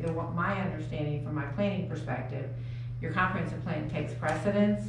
So if even though the zoning would technically allow it, the comprehensive plan would take precedence. So only uses that are allowed that were in that light industrial and the future land use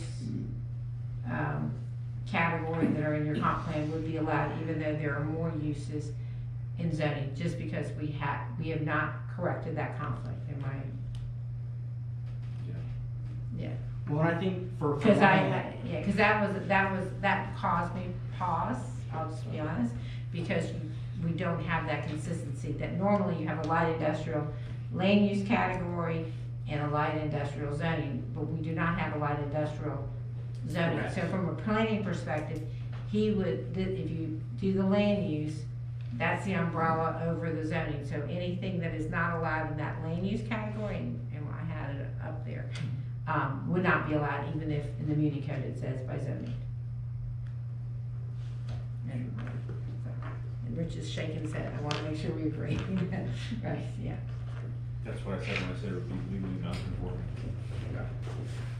So I understand that, but this is the specific zoning, like what it has as the zoning regulations and the ordinance, like laundry facilities are included. Bakery is actually in there as well. I'm not sure why there would be a bakery in an industrial facility, and that's where, like I said, do we have a list of the specific types that would be? Because that's where my concern lies, is because my recommendation was going to be, for the record, I'm not against the industrial thing. I actually would support doing it and then fast tracking it at that point.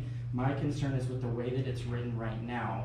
It's kind of written loose enough, because I know that industrial was the catch-all for so long that it could be a slippery slope where if it goes to somebody, I've seen it in Stark and I've seen it happen in the county, so I don't want to see it happen here. So I think, Drew, if you I'm could, sorry, what is your concern? Because bakery right now is allowed where it is. So in the industrial zoning category, there's listing, if you pull it up, it's section 17, I forget what specific article, but it's in that zoning use. And there's a bunch of different things that are listed, and the ones that caught my attention, laundry facility, dry cleaning facility, bakeries. The most concerning one was the bulk storage yards and outdoor storage yards, because the county only allows those by conditional use, but in the city, they're allowed permitted. Basically, you wouldn't have to, they're permitted uses. But bakery and laundry are under general commercial, and not under industrial. But they are in industrial in the ordinance. In city orders, chapter 17. So I'm going to read you what Because I'm looking at it, it's not like that. in the future land use map description of what is allowed in light industrial, so that would take precedent over the zoning.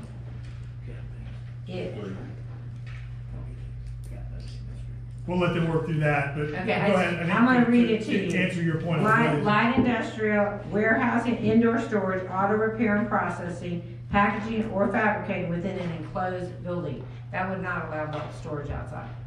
And so that's what, this is a re-emphasize, the answer would be, this would be more constraining than the broader, whatever else is in our Okay. industrial definition that's in the land use codes. Because they have to In the comply zone. with the comp plan before the zone, even if there's, because we didn't make that correction, Okay. they still have to comply with the land use. So they couldn't do bulk storage because it has to be an enclosed building. Okay. That's what's in the comp No, plan. well, Well, they could do it within a building. Right. Inside storage. Yes, You yes. want to see it outside. Yes, exactly, yes. And that's, in your comprehensive plan, that's kind of the difference between the light industrial and the industrial, is that it's an enclosed building, what you're doing. I just want to be careful, because the things you were talking about, those are allowed now, even if you don't do anything. Right, that's where my concern, because that's where I was gonna say, we need to have conversations about that, because I was like, what? I was kind of surprised about, I mean, if there's about to be possibly a nice residential neighborhood in that area, and if you have, not saying it would happen, the likelihood of it being turned into a laundry facility is very low, but I've had to go to the one here in town, and there's been times that there are not necessarily the best characters hanging out outside, so you want to be careful with what you're putting in neighborhoods, especially when there's restaurants and things that are right there, because there is a lot of stuff going on in that area. Yeah, and a lot of things, like when I talk about the building, we have planning, the planning world is kind of morphed into what we call form-based zoning, where we look at what the building looks like more than the use, and so I think this is a case where a lot of that area looks a certain way. The uses might be different, but I think what's important is they would have to do everything in an enclosed building, you know, within. Unless it's auto sales or heavy machinery Right. sales. Or repair, or, yeah. Well, the repair has to happen inside the building. Right. Yeah. Yeah. Yeah, or if I were. So you're saying theoretically it could also be turned into, say, like a car dealership? Absolutely. If the changes occur, that's allowed under industrial. Well, that's allowed currently in their commercial, I think. What's it? Well, under industrial, under permitted uses are establishments for sale of new automobiles. New or used, and it Yeah, doesn't I stick to specify it that, basically. you're Right. good. But the key thing for me is the used. You can drive through a bad part of town and there's a ton of bad vehicles, and technically that could be classified as a used automobile. And that's where my concern is for both the restaurants that are there, the businesses that are there, and possible future stuff. I'm not against, changing things, excuse me, but I think my personal opinion is we kind of need to have a conversation first about moving some of those things into special exceptions. Because my concern is we don't know who this new possible customer could be. This other guy seems to be a really good guy, but when you have somebody new come in and they try to do it, this person may not have any ties to the area. This person may just, who knows? And that's the biggest concern is you know what you know, but you don't know what you don't know. And that's my concern for it, and that's why I right now can't vote to support the zoning. So that's why the consistency with the surrounding area is an important finding. No matter how you vote. You're either making a finding that it is consistent with the surrounding area or that it's not consistent. It's not consistent. You're finding a fact. So your concern is that you don't want to see a bunch of half disassembled cars sitting around the property. There's just in so view much. of the restaurant and so on. My Doesn't make concern sense. is there's just so much that is not, if you haven't read the industrial zoning category, you really need to. Because I was shocked when I read it. I was like, I expressed to Jamie, I'm concerned about the fact you technically, by special exception, could put a vape shop there. Smoke and vape shop. That would at least have to come back to you. But still, I don't think the business is right there where the residents, as somebody who has also been with the sheriff's office, certain people here can speak to it. Some of those tend to be crime magnets and attract undesirable elements. And I guess it would have to come back here, but what if it's not the same council in a few years? And that's my concern that I have as well. Just be careful with that, because in order for it to be considered, so you're in a quasi-judicial setting, you're sitting like a court would. So in order to consider something about what could come, you really have to have data for that to be considered competent and substantial evidence. So Sure. all those things have to be competent and substantial evidence before you make a decision. I would say steer away from that as part of kind of your rationale one way or another. Sure, and I'm not just saying a what if this. My concern right now isn't necessarily that, it's the fact of what could it be. If we don't have it super specified, that's solely where my concerns. Not that I don't think it should be at some point. I think we really need to, and we really do need to define light industrial. So that's anyways, end of my comments. If I may, please, I know we're done. We are, and Ms. Please. Madam Mayor, this is your choice.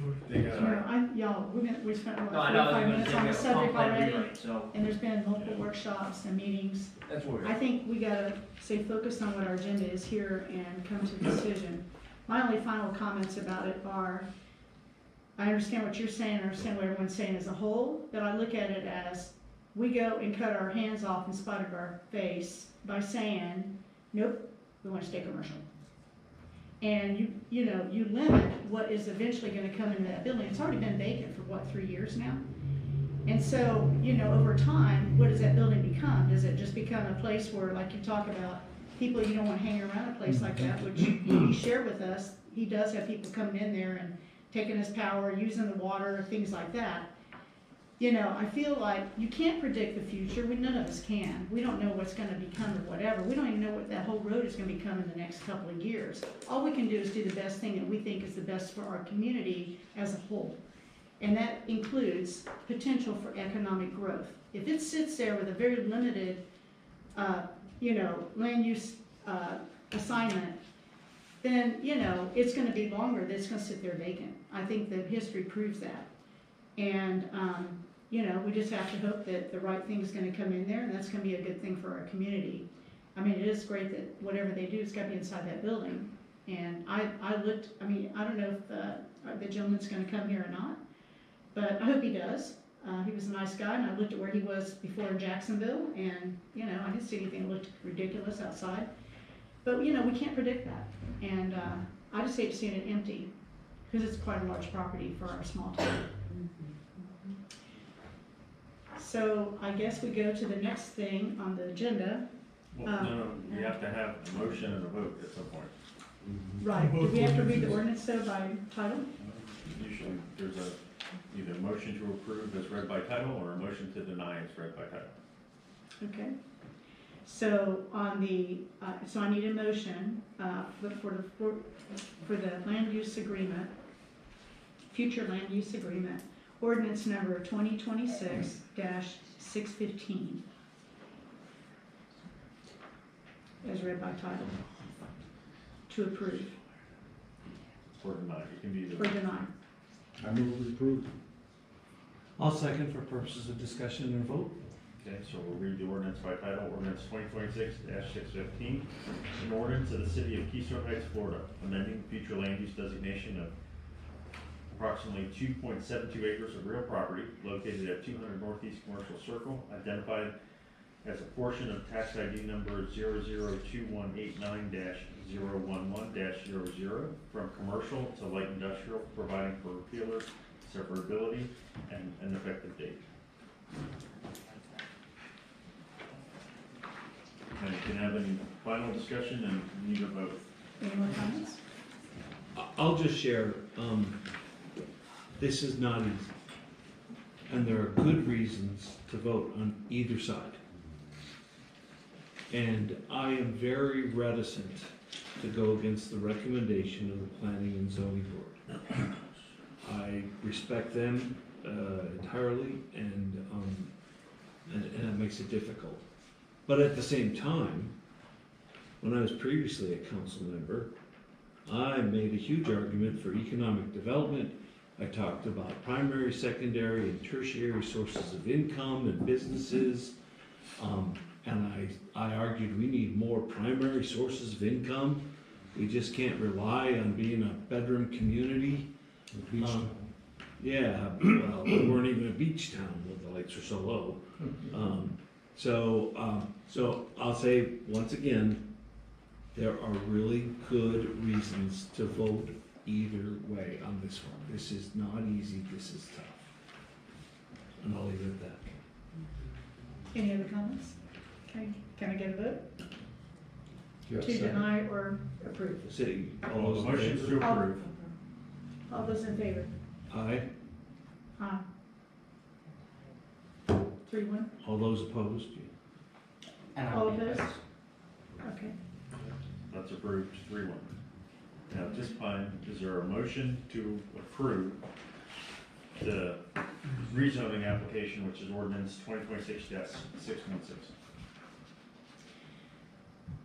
Yes, can I get a motion to approve ordinance number 2026-616, rezone application? I'll move that we approve the rezoning application. And I'll second for purposes of discussion and a vote.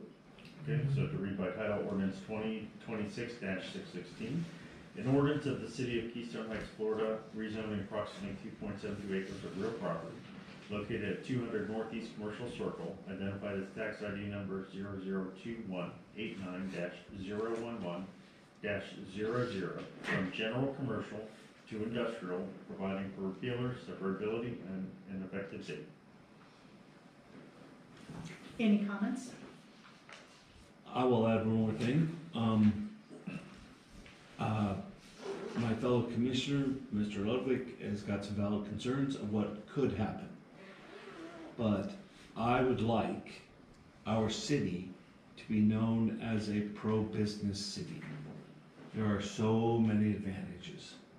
And so I'm going to, I know hope is not a method, but I'm going to hope that things turn out well and that none of the bad things Mr. Ludwig said could happen and have happened before in other places. I mean, his concerns are valid, but I'm willing to take that risk, and so I'm going to be voting in favor of this. Any more comments? All we can do is hope for the best. Well, we could do a little more than that, but. Well, you know, it's, you're right, hope is not a plan. Hope is never a plan. But I think there's a reasonable probability that it's gonna be a good thing to do. All in favor? Aye. Aye. All not in favor? Nay. Nay. Okay, sorry, I should have said nay. All right, 3-1. Thank you, guys. And thanks for the discussion. Thank you, Madam Mayor. Before you move on to the next one, I just, from staff side of the house, wanted to thank, we have a planning and zoning board, a volunteer organization wrestling with us for the first time. 2 members that had been seated for a while, 3 of those members brand new on the day that they had to wrestle with this issue back in September. I really, just from my perspective, I think we've heard it from you all. We appreciate our volunteers that are helping us work through some of these tough issues for the city. And I want to say nothing but positive things about the board and what they dealt with as they wrestled with and came up with the recommendations. So. They've done their job, 100%. they've thought through it, helped us think through it too. Yeah. Sorry. It's okay. So next, moving along, item 14, Public Information Officer update. Ms. Catherine Mills. Well, I hope that y'all like my update. It's all nothing but good news. I hope. Good evening. So I'm gonna go quick. I sent a big packet to Jamie. I don't know what the procedure is if you received that packet, but it's 7:51 and I'm starving, and maybe y'all are hungry too. Yes. All right, Never skip a meal before this meeting. I know, lesson learned. I came on, the end of August? So I've been working with Drew and town staff, or city staff, I'm sorry, to kind of revamp. And I know you had some questions like, what's going on? Can we have an update? What's working, what's not working? So I'm here to give you that. Since August, and in a snapshot, just we'll talk specifically social media. Do you, all councilmen, follow your own Facebook, the city's Facebook page? No. Oh, do you use social media? No. Okay. I read the newspaper. Okay. Me too. I love the newspaper and Twitter. So we're going to get you, my goal is going to be to get you a Facebook page before my tenure as your My goal is to get you to do stuff in the newspaper. I mean, who's here? We Who's get here? the Russell. The newspaper lady is here. So, I know, and I love the newspaper, but they also put it online. That's a conversation for another time, but I would wager to say these numbers are great. 1.1 million people Oh, they are. I've seen have been exposed to the city, what we have going on, what you all curate for people inside the city limits and outside. And that's great for economic development, for all things good. We kind of learned, and again, I mean, we're very new into this, that events, and it is called Facebook. So, and I am a nerd, I can go really into the weeds about this, but I've noticed it's not as exciting when I post, with all due respect, that we're having a city council meeting, or that dog ordinances. I mean, people like that, and they have a lot to say about it, but it's Facebook because people like to see themselves. They like to see other people. So, Mayor, the highest engaged post we had was the mayor's ball. I know y'all saw that. I think that's fabulous. Followed by those water skiers, which who knew? So, also we're in the process, like I said, I had a big whole presentation plan, not gonna do it. We're in the process, we've been working on the website. We tried something new. Did any of you, prior to the big centennial celebration, happen to go on the city's website? I did this weekend, and I was very happy with the changes I saw. Oh, good. Did you see our fun little pop down? So we'll use those pop-ups. This was a test because we've kind of been, what are people going to the website for? They want to rent the pavilion. They want to know what's going on. They like the events you're doing. So we've moved the calendar. We are in the process of changing the menu so that it is more mobile friendly. You have more people, with all due respect, are using their phone, which is a tiny computer, my friend, to engage with your website. So we're going to work on making that mobile friendly. In my real job as the VP of the Clay Chamber, I know that in speaking to a lot of your business owners, and so we're going to make a business portal, which will encourage shopping local, all the things, but we're going to work with the business community to do that. It'll kind of mirror what we have on the Clay Chamber's website. So I know that you like to have all the events. Fingertip, what everybody's doing. Maybe if Whisk is running out of pies before Thanksgiving. No, not so much. Okay, No, tell I me, want talk to me. nonprofits. Nonprofits. Yes, so if the church has got a Mhm. big bazaar going Okay. on, let them put something on. Okay, so we're gonna work on where people are gonna be responsible, because we're all grown, for curating and putting your own things onto the city's website. So if Rotary's having a car show, And they choose to put that on, yes. we would encourage I want the that. community to know that Yeah. there's a car show this Saturday. Go see the old cars. Mhm. Otherwise, how do they find out? And then we'll get you to use Facebook and engage with the website more. I'll have you doing it this time next year. I do not intend for it to be a commercial for a restaurant. I hear it. I hear No. that. That's not what we're saying. But we do want we want our business community engaged. And that's a good way, because they do other things besides sell, which if you're running a business, that is the goal. They do lots of things for the community. And y'all are, go ahead. Sorry, I'm interrupting Yeah, you, but you're just fine. to share with you, we have the Lake Region Business Association. Sure, very Keystone. familiar. Yeah, Mhm. okay. And at one point, they did a business directory. And I thought that was a great idea. Okay. And I think also on our website, if we had a business directory, That's what we're that would be outstanding. So if someone were coming to our area and they wanted to do some type of hotel, overnight stay, they could look up the Palmetto Yeah, Inn. that's right. And it would be on the business directory for this Keystone Heights City webpage. And on that note, I would request that the Inn at Palmetto be moved from underneath real estate to its own separate category of lodging. Yeah, exactly. Well, that's the kind of discussion Yes. as a business owner. So we're going to engage our business community to help us build a business That directory. sounds great. And then with the Coffee and Commerce meetings monthly, that's when those business owners can come and Correct. share their needs and how they would like to try to interact and get Correct. that advertising as well. So it's a lot of conversation. We're just in the infancy. I'm still kind of figuring out when stuff performs highest on social, all the things that you can geek out on. You're doing great, and this is Thanks. exactly what I was hoping for, this kind of discussion, just Good, because I was really nervous what you were going to say. Your You're tough. 25 pages of data was outstanding. Okay, good. I can geek out on it. I love it. I love all of it. So. Thank you for all that you do. Catherine, before we let you go, just two things. First of all, I've seen the social media side of it firsthand, how much it's significantly expanded. I know from a few years ago when I had been doing the PIO stuff back in 22, the city's following on Facebook at that time was 1.3 thousand. And today it is 7,000. Yes, close to And 7,000. I mean, and it had been around for 10 years and it's expanded that much. People are So interested in what, I mean, your community is engaged with you. It's And- not because of anything it's because of what you all are doing. We're just not talking about it. And we lead a lot of the surrounding communities as well. We have more than the city of Stark. We have, we're gunning for Palaca, we're coming for Green Cove.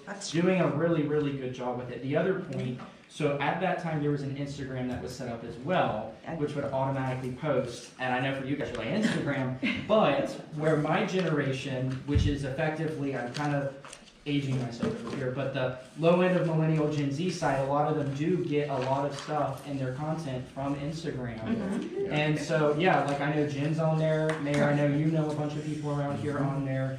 At some point it got disconnected from the Facebook page, they were linked together. I can Right. figure out how to get it back, and I will get that over to you. I don't know I would how love that works, that. I don't wanna complicate anything with processes, but I do wanna make sure it gets And all then that we'll together. have a conversation when we do that. But yes, I know that you and I have had those conversations offline. Councilman Lewandowski, just so you know, I'm not on Instagram, so. But we'll just get him on. I'm kind of like you on Facebook. When are we getting a city Snapchat? No, I'm just kidding. We're never having a city chat or maybe TikTok. I don't know. We're not. I don't think we're ready.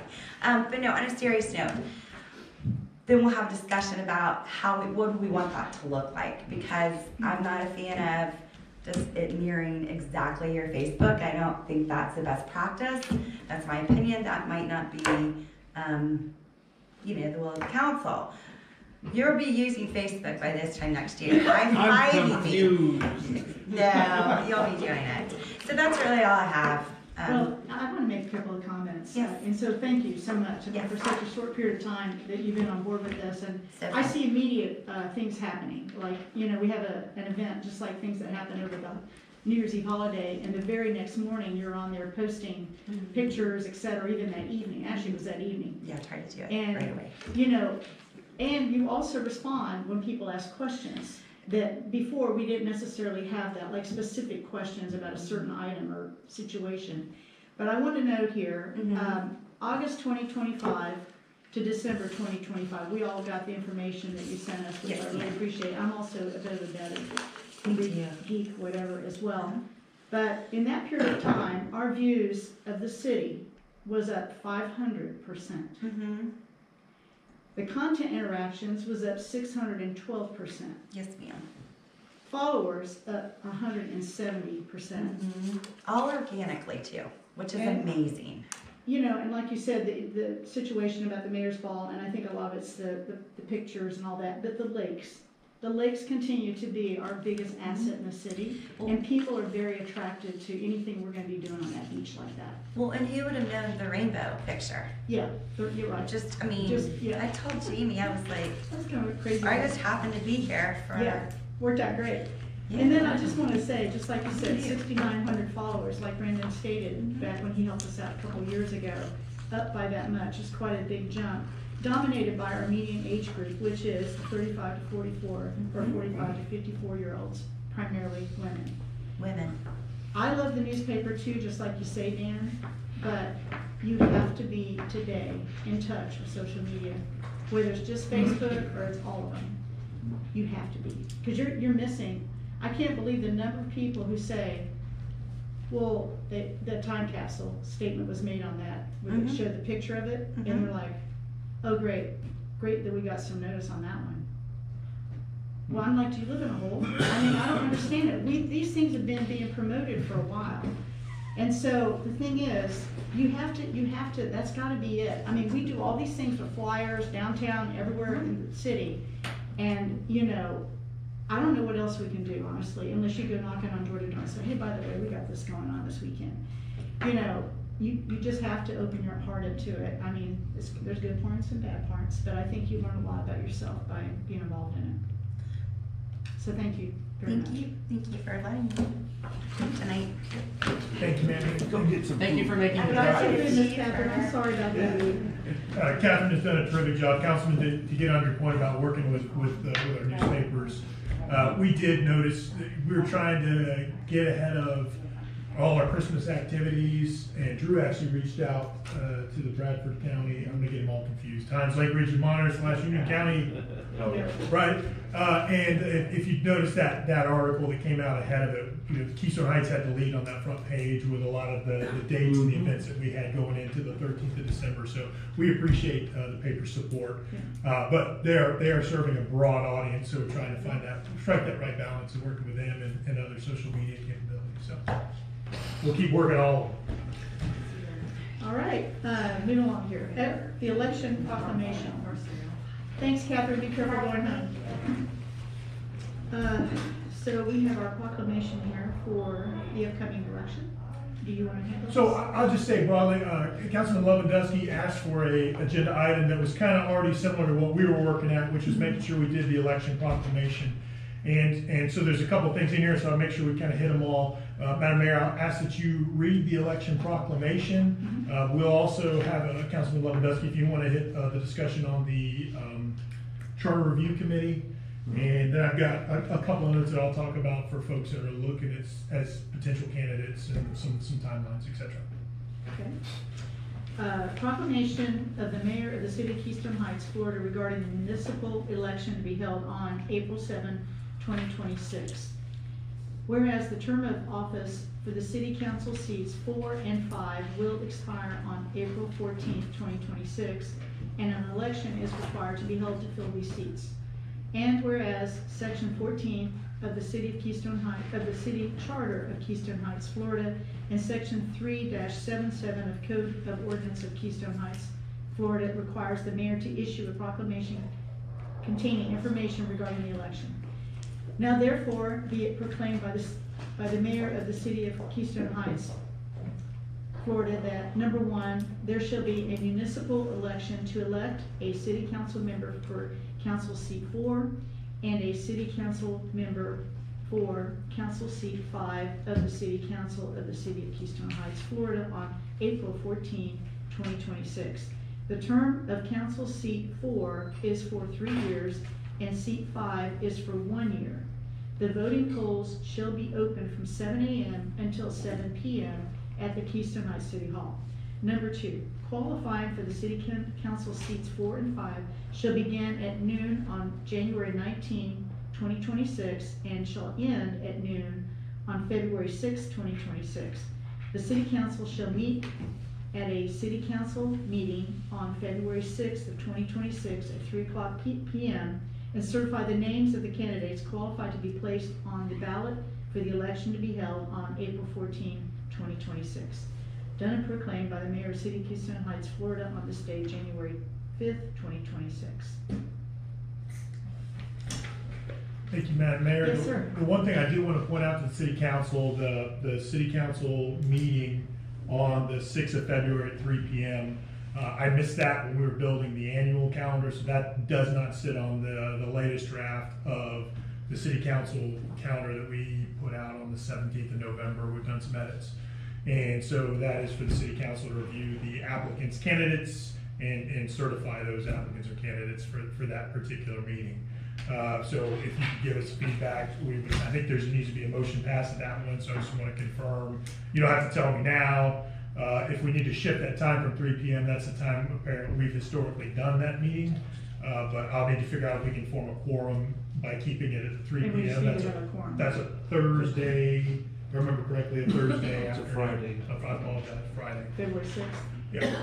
It's usually right after qualifying. It closes at Closes noon. like at noon on Friday. noon. So, Right. So, February 6th, say 1 o'clock? No, Or it's 3? 3. Okay. And my input would be on that Friday, if you need me, I cannot get here till 5. If you have a quorum at 3, I don't have to be here for that. Okay. Okay? But if you need me, I can't be here till 5. and we don't need that answer tonight, but if y'all could give me feedback, and I'll follow up as well. And we just may need to reschedule the timing of that. But that is the last day we can do it, and we have to wait till afternoon, so it's sometime after 12. And then other notes, we do have here a hard copy of the Clay County Supervisor of Elections. It's kind of like a checklist, all the documents that a candidate would need. Wendy printed out 3 copies of that, so we have hard copies, but we also put the digits into the agenda packet that was posted online, so that's available, and also available on the Super of Elections website as well, if any potential candidates have questions on the documents that are needed for qualifying. And the last thing I'll say is I appreciate Wendy's efforts setting conditions for all this proclamation and all this information. She's done a great job, so I appreciate it. And Councilman Lewandowski, did you want to talk to? So I'll just add that the county supervisor of elections office is very helpful. And you can always go to them for help, and they will walk you through the process. If you you feel like you have no idea what you're supposed to do, they will help you through the whole thing. This is also my effort to make sure that we advertise open positions and the people know about things. And the biggest list of open positions right now is the City Charter Review Committee. And so I want to make sure that we advertise that and that we tell people you gotta have your application by and set a date. When is that date gonna be? And so we need to figure that out and just get the word out about that. And then if there's any other open positions, like we filled, what was it, an airport board position last meeting? Mhm. You know, the Heritage Commission, are we all good on the Heritage Commission? We're all good on. We're all good, so there's They have an nothing- opening on planning. And we have an opening on planning. And that's already been Okay. advertised. Okay, and so what's the deadline for that? We put out we didn't put a deadline out, but we did advertise that we were taking applications. Yeah. I don't know if we've We received try to any wait to get applications more over than the one last 2 weeks. application. So, What's that? he was out. We had one applicant, but that applicant's out of the city, but we didn't set a suspense, so I had planned on bringing in the applications that we had before you in February. I know you usually try to wait for to the get more planning than just zone. one. Okay, well, can we say that please get your application in by January 31st so that we can review them by February 6th? And if we don't have enough at that time, then we can postpone it. But there are some people out there who just won't do anything until you actually give them a deadline. Are you talking about for both planning and zoning For both, and charter review? Because wouldn't we be running, I guess we're not running a title on advertising. No, and it could be both, but I was only specifically thinking about planning and zoning at that time. But I'd be open to that also for Charter Review Committee. Well, I thought we were gonna try to have before we put it out there for people to volunteer for that, don't we need to kind of give them some kind of timeline of expectation of their service to do that? The details, in which we haven't really ironed any of that detail out to my So, knowledge. Madam Mayor, so I'll speak broadly. What we're trying to do, Wendy and I have been working on this, is take our applications and maybe add a page to that application that describes what does that position do? What are the expectations? And then making sure that the information on it's helpful for the city council to make a decision. And so, we have that. We did an updated version for the planning and zoning that we just recently put out, but I don't necessarily know that we have. I gotta look over the charter review committee, or if we would have an application, but we need to build one. If we don't have one, build one for that, describe the expectation of meetings, what does it do? How many meetings it is, how Exactly, long and it that lasts, was right. that kind of stuff. That's the kind of questions I get. Yes, ma'am. They wanna know details before they wanna volunteer. What's my time commitment? Exactly. Yeah. Especially, How many I mean, pages on do I a have to read? planning and zoning, situation, or even heritage, whatever, that's kind of a no, they have a meeting once a month. But on the charter thing, this is something we don't do very often, so I just wanna make sure we're clear on the communications when the folks are applying, so they know what they're getting into. And as I would say right now, I gotta Also double the check, we're criteria. probably working from zero on that one, so it may Right. not, maybe not this month, but maybe we have them Also a criteria. late February deadline. Depends on what the city council wants I to think do. you Because have I- two former members of the Charter Review Committee sitting in this room right now. I was talking about an application document and the descriptions and all that sort of stuff. I apologize. I just haven't looked it up to see if we've got it. Right, and I think the criteria, because I know I mentioned asking Dave, but he would not be able to serve on the charter, because we talked, it can't be a family member. Right. Right. I would be supportive of an end of February deadline on charter review, because I know it gives you guys time to work together, to get an application together, kind of give a little rundown, and then it gives time, it gives 3-4 weeks. If others on council feel that way, don't toss it at me. It's Pat seeing how everybody feels. My only deadline that I know of is April of 2027 is when the city would vote on recommendations. So we need to have everything kind of in line to get that on the ballot by April of 2027. Right, so that deadline is generally December. Mhm. So Okay. Yeah. the supervisor of elections needs you to, if there are any proposed amendments, to approve by resolution. There's the ballot title and ballot language. And generally, we do that by November at the very latest. Preferably, just in case there's any questions, we try to get it done by September, October, really. Okay. So that's a kind of rough timeline. Yeah. And February's fine. I think that, That's about, giving them about a 5-month window to do their work. you know, if they work much longer than that, they're doing too much, I think. All right, moving on. Item 16, anti-smoking vaping ordinance, first reading. I'll move that we read by title only ordinance 2026-618, anti-smoking and vaping. I'll second that motion. With motion and second, ordinance 2026-618, an ordinance of the city of Keystone Heights, Florida, amending the code for ordinances to prohibit smoking and vaping in city parks, specifically Chapter 9, General Regulations, Article 3, City Recreational Parks, Section 9-77, providing for conflict, providing for severability, and providing effective date. Now I can open it up for public comments. Anybody have any comments? Public hearing. Public hearing, sorry. No? Y'all have any comments before we vote? Just have a question. Did we base our ordinance on some other municipality's ordinance, or did you just write it on your own? Both. So there were certain nuances of things that we wanted to change. Essentially, I have worked on this type of ordinance 3 other times in the past, so I used some of that language, but there were other places that did not want to prohibit, for example, chewing tobacco. There was one, you're limited by statute for really 3 things in my mind. You can only do it in parks and beaches, and 2, parks, beaches, and then, you cannot limit cigars, which is strange to me, but it's preempted to the state. So keeping those constructs in mind, that's kind of where your ordinance came from. Okay. All right, all in favor? Aye. Aye. Aye. Motion carries. And I guess that means y'all have to get some signs made, Jamie? So that's the first hearing, right?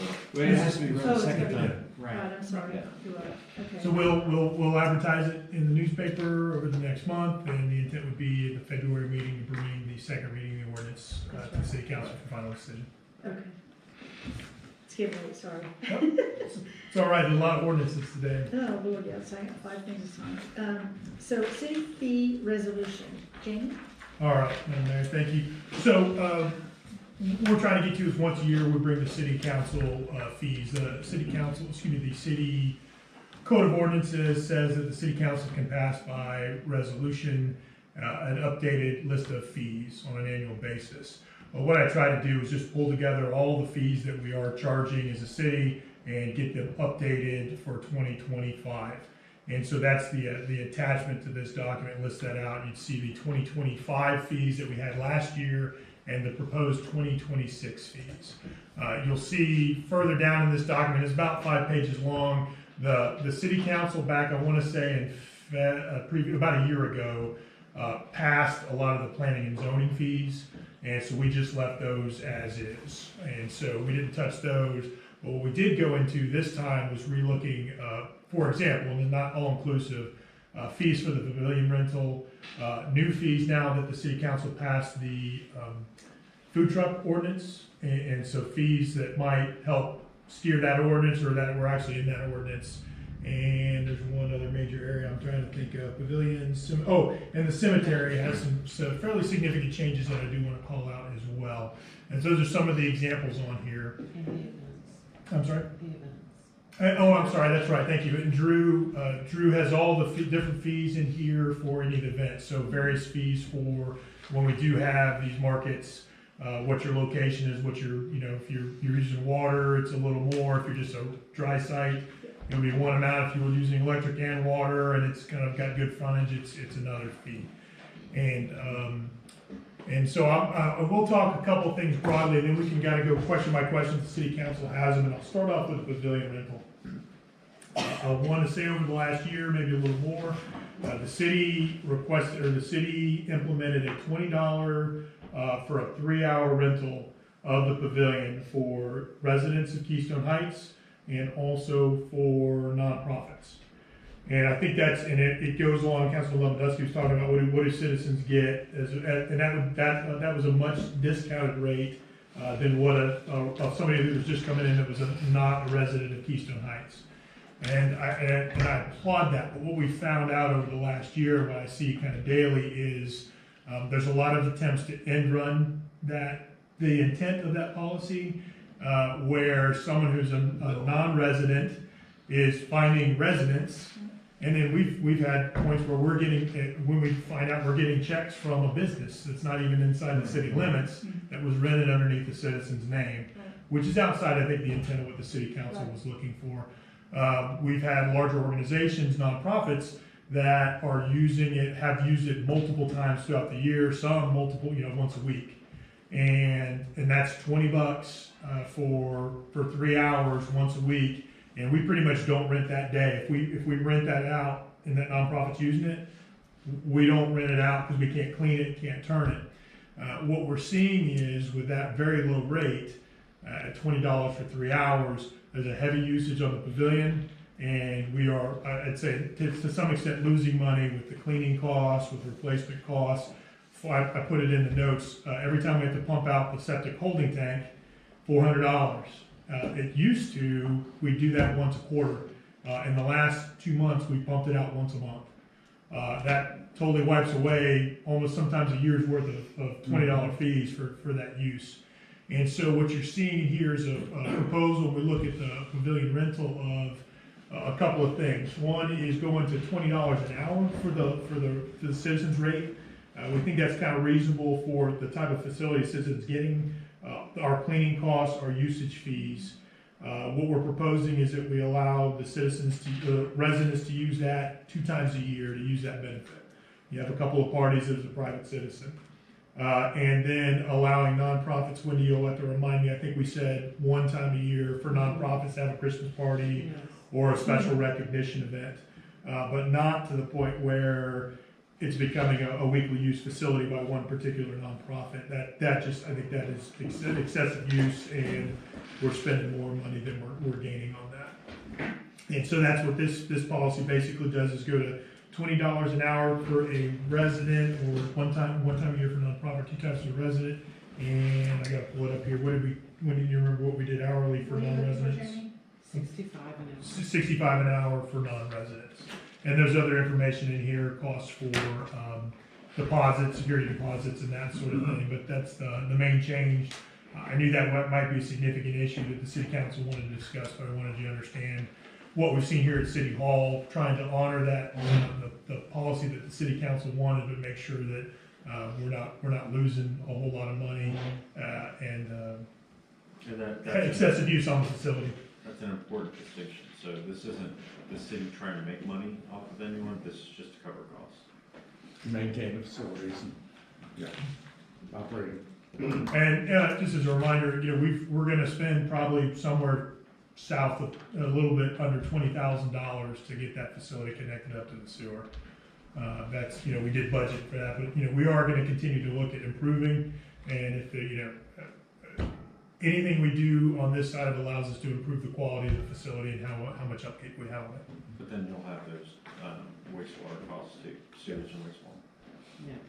Well, I mean, you look at it even with the $20 per hour. I mean, that doesn't even cover staffing to go in there to clean it up. I don't think you can rent anything for $20 an hour. Or what is it? No, I'm sorry, not 20, but 20 for 3 hours. $20 for 3 hours. I'm sorry, for 3 hours. Yeah. So I was just doing the rough math here. $65 for non-residents. Did you say? Per hour, right? Yes, per and hour. that's so if they did 8 hours, and I think we only do it for 6. That's $520. I thought it was like $600 for non-resident on the application. The full day is 500. Oh, it's 500. Full day, yeah. Okay. So it's that's only what it 20 was in 2025. Okay, so that's really only going up to $20 more than $65. Don't seem like enough. The full day now will be 650. Oh, okay. Gotcha. She said the old was 500. Okay, gotcha. If you ran the numbers. Okay, yeah. Where is the language that constrains the size and purpose of the individual's occasion, party, funeral, wedding, whatever? It's tough. We're trying to just make sure, and this is it right now. Okay. But I think Drew went through a process of just trying to define a nonprofit, and that was, oh my gosh, my head hurt when after I just read through it to try and understand what we were gonna consider nonprofits. I think the issue really is we wanna be supportive of nonprofits, and whoever they are, but, you know, They're maybe well not defined all. in the tax code, for example. I say you can ask for a high-risk determination letter. That's what the nonprofits I work with, we always have to get a letter. But then it's, you know, is it the soccer crew from the high school that wants to celebrate their varsity, you know, their seniors for the year? Right. We get that.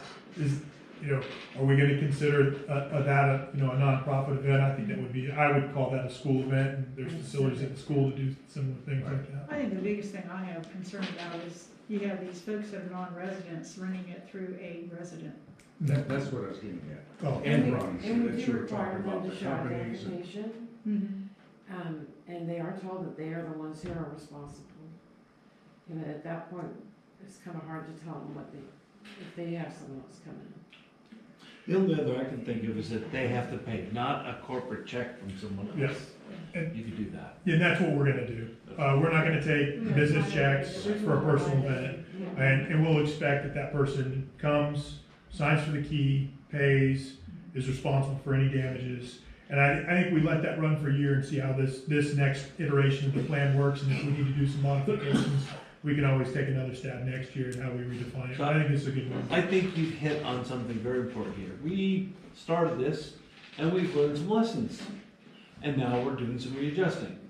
And we're gonna do the same thing again next year. We're gonna probably learn some more lessons. And, you know, we do the best we can and we just modify it.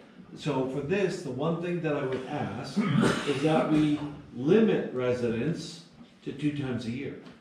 Well, not just residents, non-residents also. Please limit them to 2 times a year. Individuals. What's that? Individuals. Yeah, I don't want some wealthy person from somewhere else coming in and renting it 20 times in the year. Right. Because there's no limitation. If our residents. What if Kiwanis wanted to do, and I'm just making something, wanted to do their lunch once a month? You wouldn't want Okay, so, the civic and nonprofit, which is Rotary, whatever, we are saying limit to once a year. This is a special occasion use type of thing. Same thing for corporate businesses. If they want to come in and rent it, once a year. This is a special place for special occasions, holiday party, you know, whatever you want to call it, but. Employee appreciation party. Whatever, yes. Yes, But- thank you, by the way. Yes, make the same limitations for everybody, Is that not just for our residents and including government? nonprofits. Say again? Including government, like Clay County? I'd say the only exception is the city of Keystone Heights. We get to use as much as we So want. we used to But- do that way, where if it was a city-sponsored or a city co-sponsored event, Mhm. that removed the limitations. Right, that would be the one exception, but you're right, any other government, once a year. Does that include the library for special events for people in our community? For a special occasion, They do numerous things throughout the year that bring enrichment to our Well, community. that might be something that we call a co-sponsored event, that the city is part of, and therefore that's okay. Councilman, what I'd recommend is, and I was talking with Wendy about this, is I think when we get into these, the simple answer is that I'll do an assessment. If my assessment is that the proposed event is kind of outside of these, but it is in support of what the city's strategic plan or any of the efforts of the strategic plan, I'll just make the call that it's within the intent of the city council. And if I think it's something that I want to bring in front of you, we can always bring it in front of you as a special events application to get a decision which way you want to go. But I think it gives me the authority to kind of make those, because we're going to get what about the libraries, and what about this, what about that? I'll make that hard call, and then if I make the wrong call, y'all can correct me next year or sooner or later. Do you need some language about, you know, subject to your discretion or something like that? I'd rather keep it with what's in the resolution. Okay. Yeah, so I'm gonna make a motion that we adopt these recommended fees for 2026 with the modification that individuals who are non-residences or businesses that are not, Based. that are not nonprofit, that they must follow the same rules as residents and nonprofit organizations. So your motion is a motion to adopt resolution 2026-01 as amended, as read by title? That is my motion. Oh, I'll second the motion. Any comments? Resolution 2026-1, a resolution of the City Council of the City of Keystone Heights, Florida, relating to schedule of fees for services provided by the City of Keystone Heights, Florida. Any comments? Good? Can I get a, All in favor? what, do we have to, yeah, we have to. Didn't you vote? just say all in favor? All in favor? Aye. Aye. Motion passes. Ordinance passes. All right, next is events update, Ms. Drew.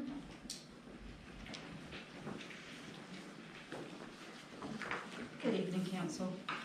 So I'm bringing before you a proposed schedule for 2026. I'm asking you to look at the 32 city events and the 12 events led by volunteer organizations and/or the Heritage Commission, all of which require some level of staff support and city council special events approval in some cases. In those, 12 are coffee and commerce monthly meetings to build business awareness of what's going on in the community, but also build their involvement with what's going on in the community, get their input, get their buy-in. Also 12 volunteer workshops a month. Those would be staffed by me. Of course, you're welcome to come in and give input on what that is, but I'm looking to build volunteering, build youth volunteering, build with organizations that are already volunteering, so we're not overlapping each other, that we're planning throughout the year together to support each other's events. And then additionally, that would cover in this 2025 strategic plan where we talked about the goal 2, objectives 1 and 2. So that's per what we've decided in the strategic planning.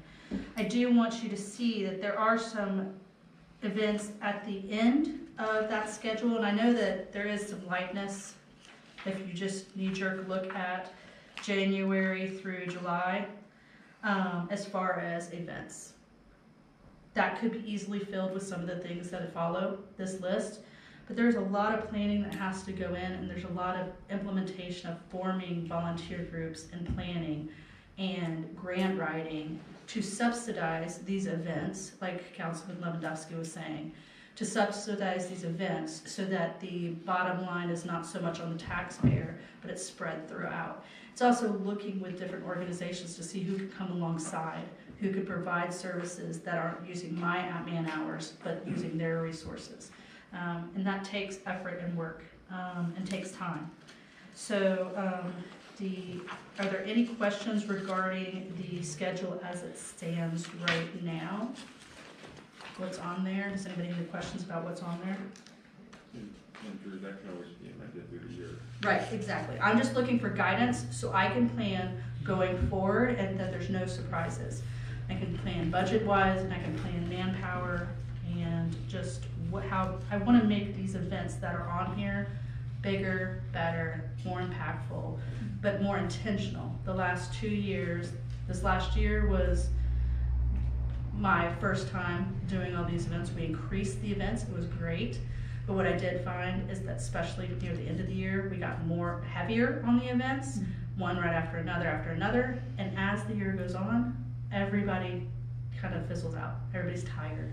And so I have to do that planning on the front end to be able to have the success on the back end.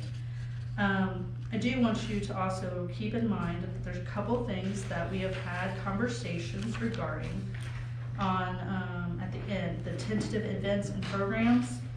We have had discussions about potential farmers markets going forward.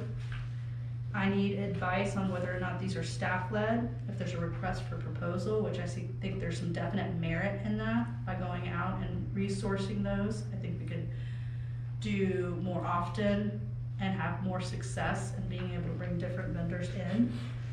It allows me to still focus on what we need to do for these other events. I need to know the frequency, the location. I have heard a rumor of a volleyball tournament being proposed. I have also, we had concerts and open mic nights in the previous year. Those council members that have recommended that, you all voted for them, they are not here anymore. I want clarification on if that's something you still want to do going forward, the frequency and how many. And I have some input on that. I think the concerts were fairly well attended. I think that the open mic nights brought more community involvement. And I think that, you know, of course, not planning them in rain or when it's freezing helps too, but, you know, I'll get with the higher power on that one. We also had the Bark in the Park event, which was fairly well attended. That was something that I wanted to do to increase awareness of Sunrise Park. We could do that again, but again, that was something I thought of and that was not council led. And so I want your input on what you want for our citizens. So, and I'll leave that for you to discuss and give me advice. Can I just add one? Drew talked about a request for proposal RFP. Just to clarify what she's saying, other municipalities, when they have these type of events for like a farmer's market, do a competitive process to have somebody that manages all the stall reservations and taking the funds and all that sort of stuff.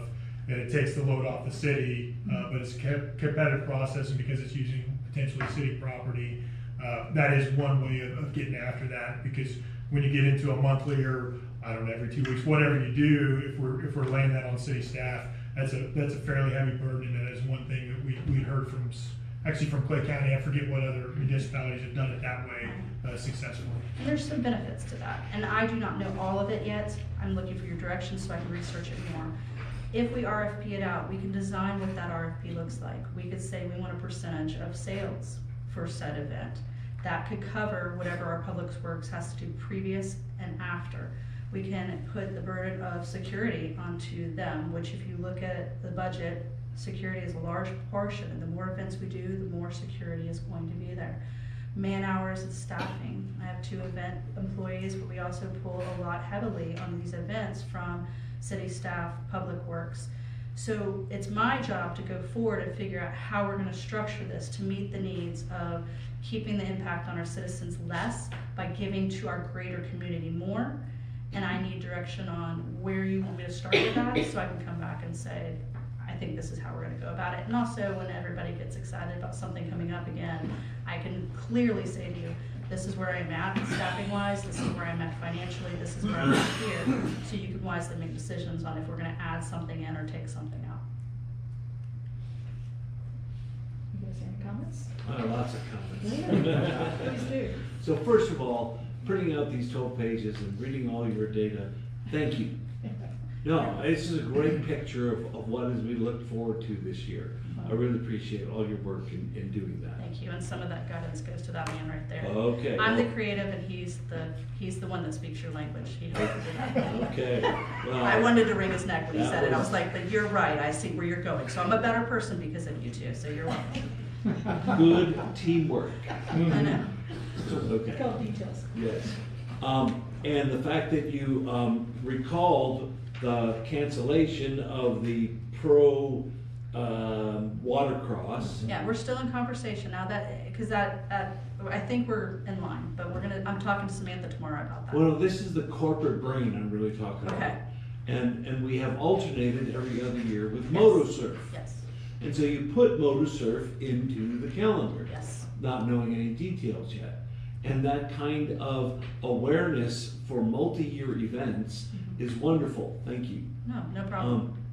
Related to that, not in here is the Florida League of Cities dinner that we normally host in April. Right. But that is now going to be hosted in Fernandina Beach. Exactly. So again, your corporate memory is doing us Exactly. well. Right. All right, so appreciate all of that. Keep doing that. All right. Also, the ski team is not on here. That is not meaning that we're not wanting to do that, but I'm looking to potentially do that as more of an RFP situation. Right, but that's or more of on a- to a special event. We already Yes, that's more part of a festival Or an of some event, yeah. kind, yes, that kind of a thing. The next thing I would talk about is my proposal last year was a summer concert series. Yes. Not any concerts when in the middle of cold winter, that kind of a thing, like we did have this year. Right. But it was a centennial and there was reason to have extra events and all that kind Right. of stuff.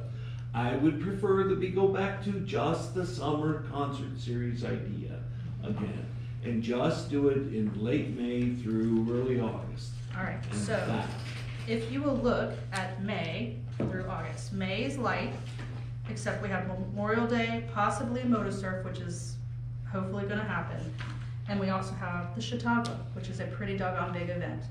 And even though the Heritage Commission is running lead on that, I plan to heavily support them if possible. And then when you start going into, like June only has a couple things, so we could put one there. July, you know, we could put something after that, but then, you know, and if there's August, it looks like there's blank spots. What I propose is if you will possibly let me look to see if we could potentially RFP that out as well, so we could bring concerts in. Let me look at it, let me see what's out there, let me see what other communities are doing. Not that I can't do it, but staffing wise, and all of my budget is not including man hours. And Jamie and I we're in conversations about that. That's where a lot of our expense comes in. So I will definitely, I hear what you're saying, so I'm gonna look through May through August as possible concert series. Are you looking for one a month? What are you looking for? Okay, so this goes to another one of the suggestions that I've made to our city manager, and that is we hire a director of Parks and Rec. And a director of Parks and Rec, like our PIO, is a $500 a month part-time position, and this person, perhaps the first task would be run the summer concert series. And that's all they do until the end of the summer. Because my preference would be every Saturday night, if we don't have something going on down already at the beach, there's a concert. And youth can go there, and one weekend it's country and western, another weekend it's rap, another weekend it's rock and roll, you know, make all kinds of different interests. And you're still looking for that to come out of once a week, coming out of the budget for events? The budget committee can, you know, figure out the money stuff, you know, but, and maybe it's open mic night one night, you know, there's no budget at all. But my preference, and again, I've seen this happen in other communities, particularly rich communities, when they have band halls, you know, they do this, and it attracts businesses to go to dinner there, and all kinds of tourism and all that kind of stuff. And it's something for people to do in the middle of the summer. And they don't have to look at their calendar and go, is there a concert this Saturday? No, it's every Saturday. We're doing it. But we only do it during the summer, and then it's done. And we don't have to worry about it the rest of the time. You're not competing with sports events at school. Right, exactly, exactly. And so that would be my preference, and that's kind of what I've advocated in the past, so I'm just being consistent here. And then the last thing I would do is, we had a farmer's market when I was on the council the first time, and it failed.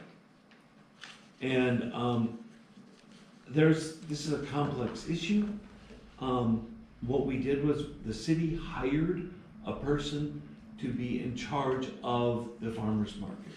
And we would give them guidance from time to time. There was no RFP, they were a city employee.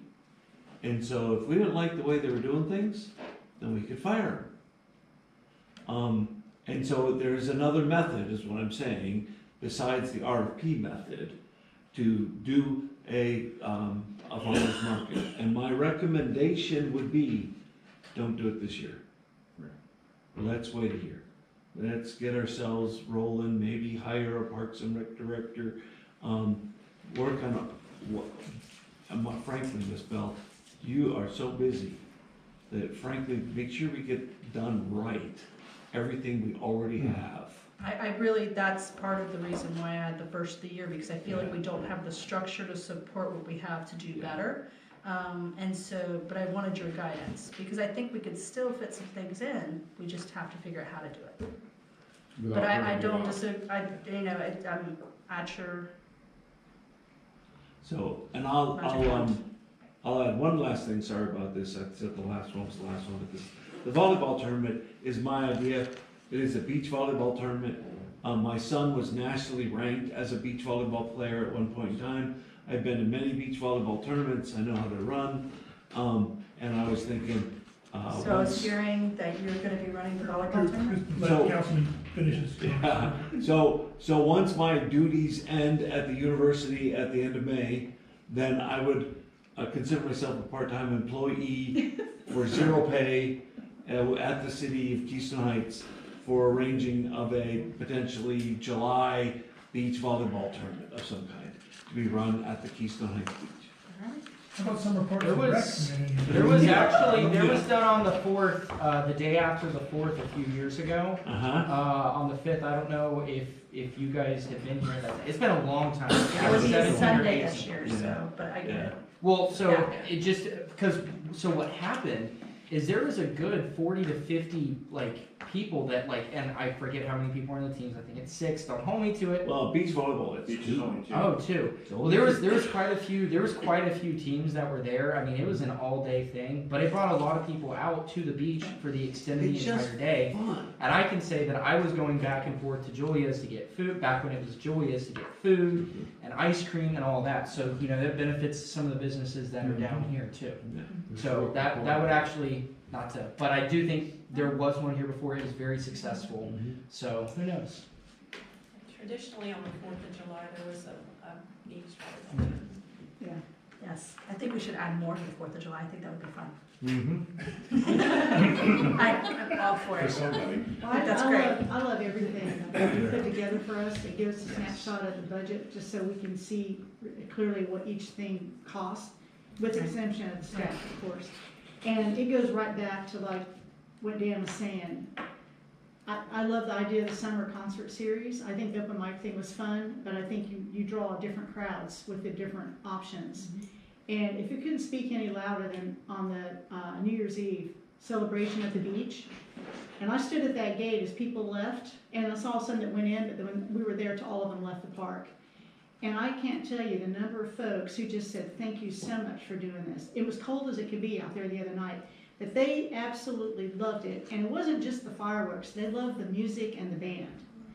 And, you know, knowing all the stuff that went on in the background to get all that to be pulled off, it was so impressive how it all came together.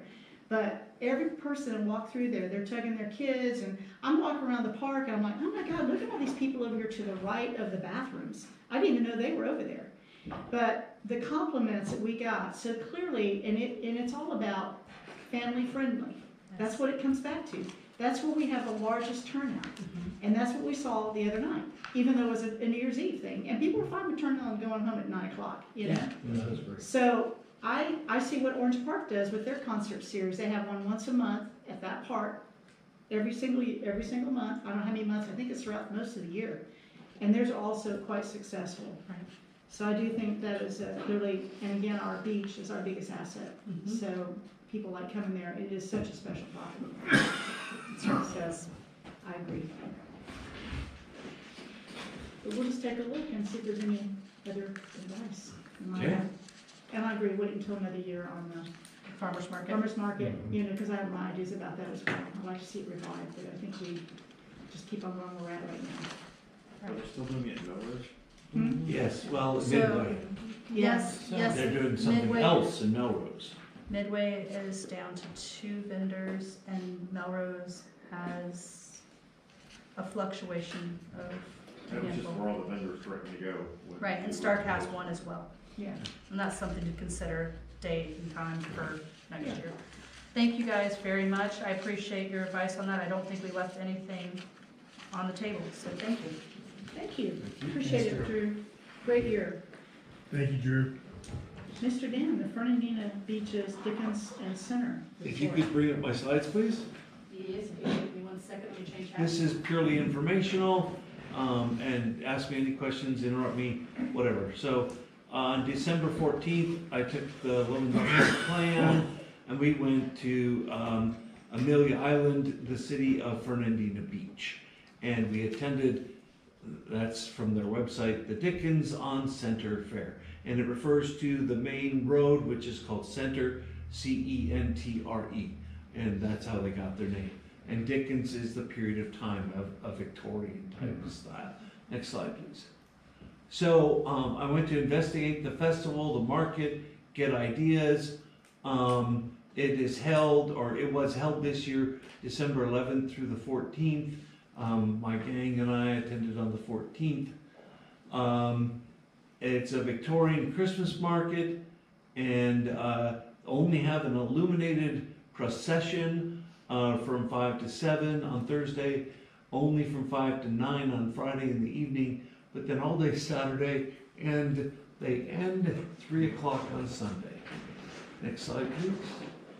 So this is the downtown area. Those brown areas are the streets that are blocked off. So there's about 6 or 7 city blocks that are blocked off. On the far right of that map, you see a bus. That's a school. And so we parked in a softball grassy area and got on the free shuttle and took that into the area there. Each block had its own name and its own theme. So there was one block for food trucks and nothing but food trucks. There was one block just for kids stuff. Well, guess who was there? Santa. And, you know, that kind of stuff. And I have a picture of one of the areas and its name. Next slide. So, okay, here it is. So, and this is how they divided up the streets. They each had their own name. One street was called Peddler's Village. And so if you were a vendor, you knew you were on Peddler's Village, but it had a real street name, that kind of thing. There's a photograph looking down the street, and you can see there were vendors on both sides, and when we were there, it was very well attended. Next slide. This is children's stuff. That barn-like thing on the right, that's where Santa Claus was with his elf helpers. You can see the line with kids was a mile long. They had, on the left side, they had arts and crafts for kids, and they had a place where kids could write letters to Santa and put them in that red mailbox there. Letters to Santa. And so there were a bunch of other kid activities also. Next. Some people came dressed up. So on the left, you have the Queen of Hearts and the Bunny Rabbit from Alice in Wonderland.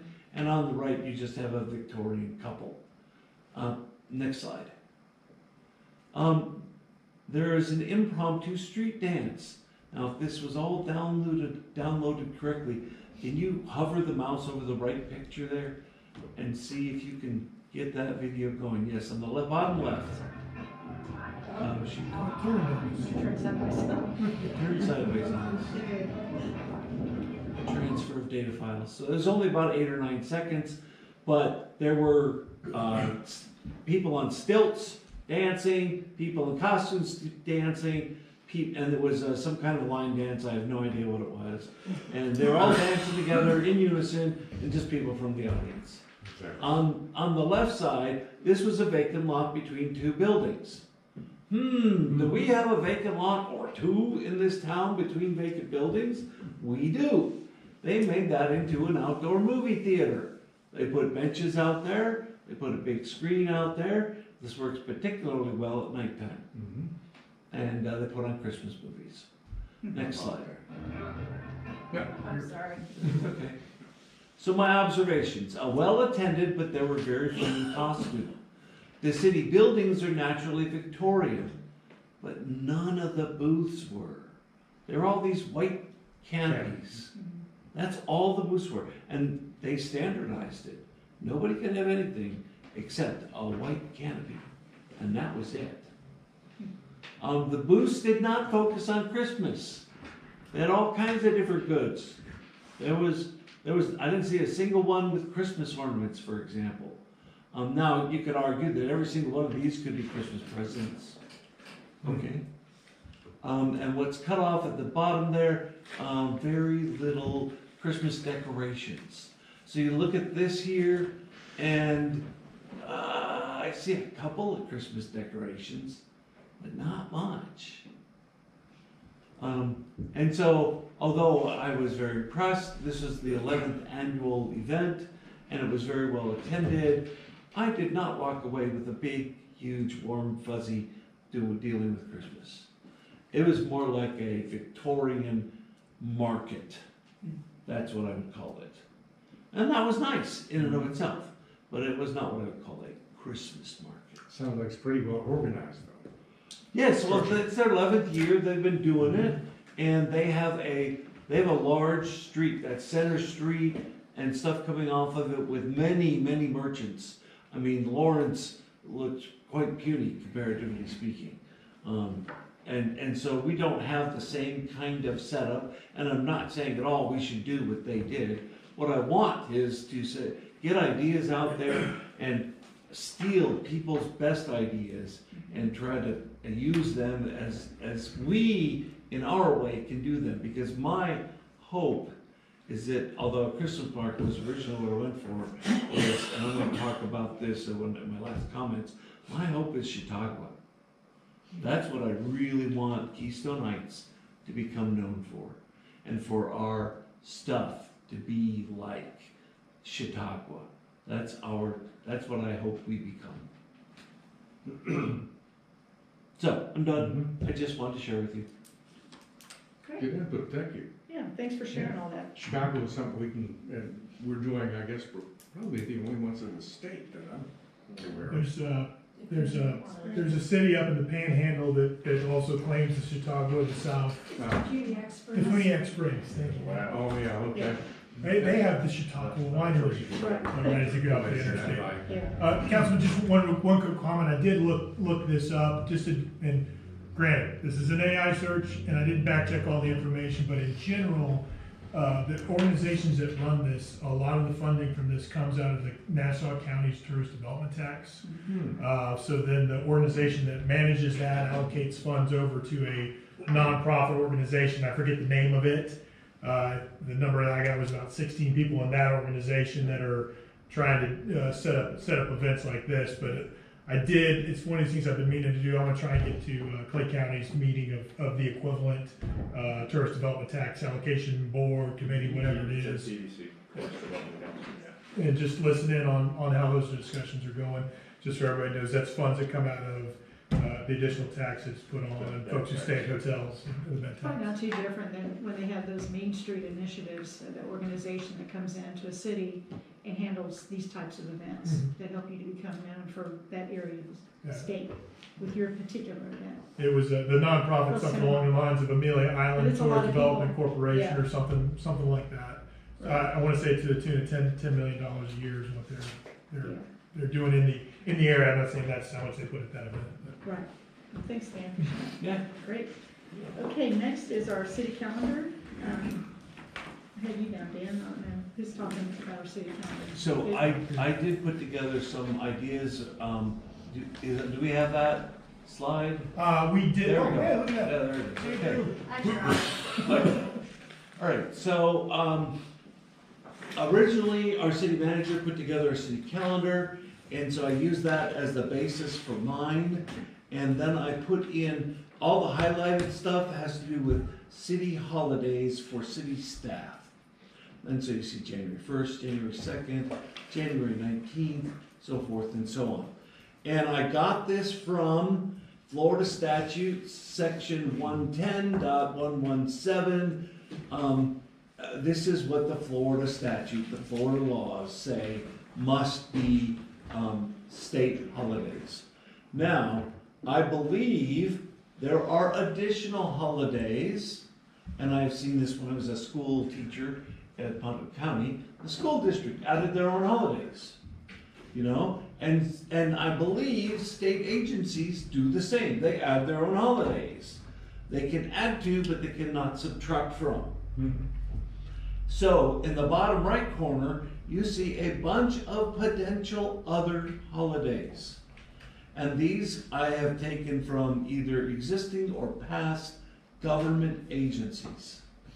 So I know there might be a discussion that Good Friday is a holiday for religious purposes. I should have probably put on there Easter Monday, because that is an observed holiday in some places. But these have been done previously by government agencies, and so I know that there shouldn't be, I won't say no problems, but there shouldn't be big problems if there are any problems at all. And this is fewer. If you do the Florida statute, you count them all up. I'll exclude January 2nd because that's the one that the governor declared and we adopted because the state did it. If you exclude all that and the paragraph on the far right side, is that where it says it? Maybe it's at the bottom. It is. So, at the bottom? It's that middle, not all the way at the bottom, but it's the paragraph on the right. Paragraph on the right. Right. There is one extra holiday that every employee gets of their own choosing. So they can take their birthday, or if they have some religion and they want to take that religious holiday, they can do that. But they get one free one of their own choosing. It's just called a personal holiday. Personal holiday. Okay. And so that is 10 days. And right now, we have 15 days scheduled. We have 50% more than the state requirement. And the question to the council, and this is where I open it up to my colleagues here, is do we keep it at the minimum? Do we add some more? How many more do we add? What do we think is appropriate for our city employees?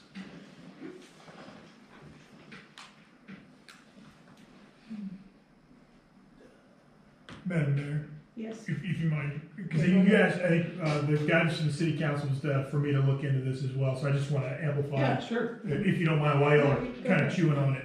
I'll be honest, I took a look at this, I found effectively the same thing that Councilman Romandusky found. I think I sent it out in an email to everyone. The state was about 10. If you looked at our 1990s era policy, it was 12. And the city has been recognizing more than that.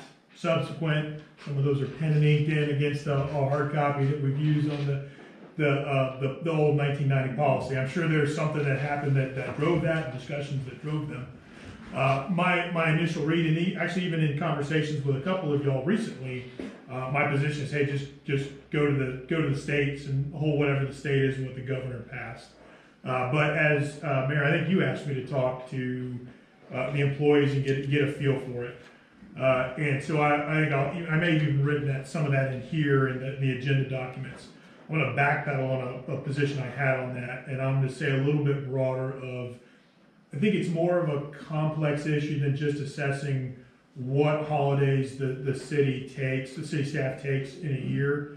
And what I would like to do, I'd like y'all to give me authority to go back into the overall city policy, which we haven't been able to get done under any city manager since the transition, and look at a full package of what are the potential holidays, what are the time off that we're, how much leave do you accrue every week, and how much medical leave do you accrue, and look at that against the health benefits. And if y'all, I would ask that y'all give me, the authority over the next year to kind of wrestle with that big issue along with the overall personnel policy, and come back with, a full policy that takes it all into account before we make a big decision on one component of that that might complicate the other issues. And Because that falls under benefits. It is, and it has an impact. And just one example, y'all have seen how much we've talked about the events that we hold. 4th of July, that, even though that's on here, that doesn't happen for city staff. The entire city staff's working probably a day and 10, 12 hours. But they take another day off. Yeah, don't get me wrong. I'm with you, Councilman. There's holiday pay. And there should be comp pay too. Right. Comp time. There's a lot of options in there we need to look at. Right. Before we just make a decision just on the holidays. And my mother would buy extra holiday time. She would actually get reduced pay for the entire year so that she could have an extra week of vacation time. And it was called buying vacation time. So there's a lot of different things we can do, and I agree it's a whole package type of thing. I reviewed personally the HR handbook for the city, wrote 1,000 comments on it, and the city manager at that time said, let's hold off on this. And he put me at arm's length, and nothing changed. It is the same exact one we had 10 years ago. And so I'm willing to do that personally, but you better do something. You better not push this off, and a year from now, nothing's done. I think we know Jamie better than that. Yeah, I think you're right.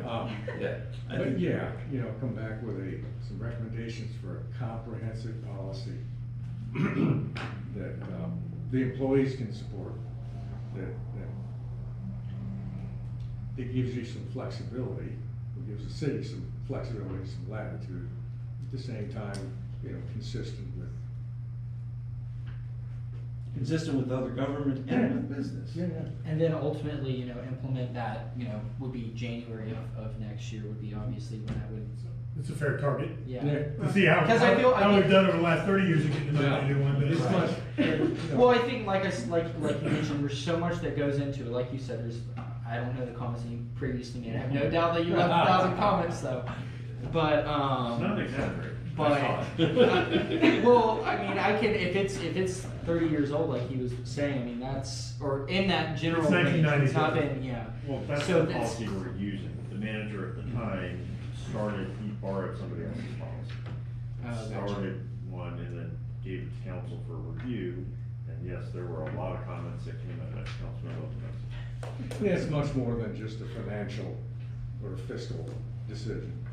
I agree. There's a lot of to things to do do. otherwise than a comprehensive, you know, policy. It's like squeezing a balloon. You know, fix that problem, that one got worse. But when you have a good personnel policy, you have less attrition. So then you're Bingo. using less money in retraining and teaching people what events we have and what needs we have. Yeah, been through that.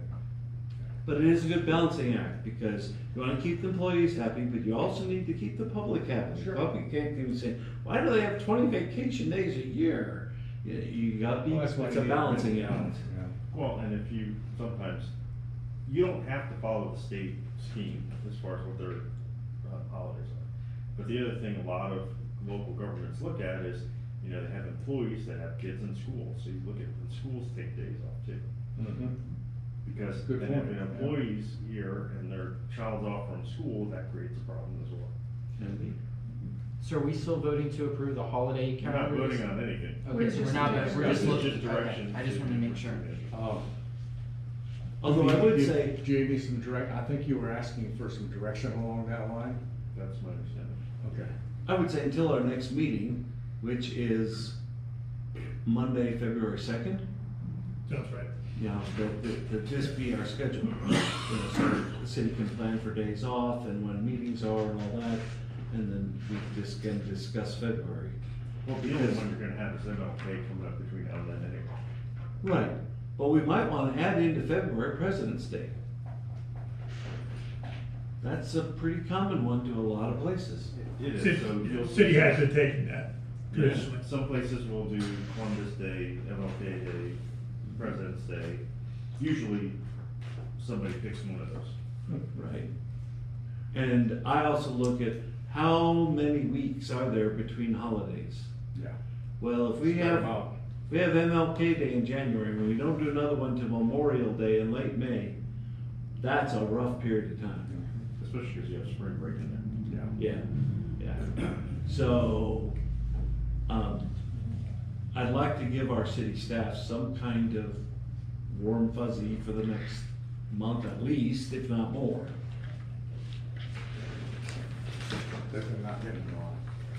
Yeah, so when does Clay County have their spring break? Can someone look that up real quick? When does Clay County have their spring break? Clay County School District? It's in March. I think it's like the third week in March. I think it's, yeah, the 14th of March, or somewhere around there. 14th is on Saturday.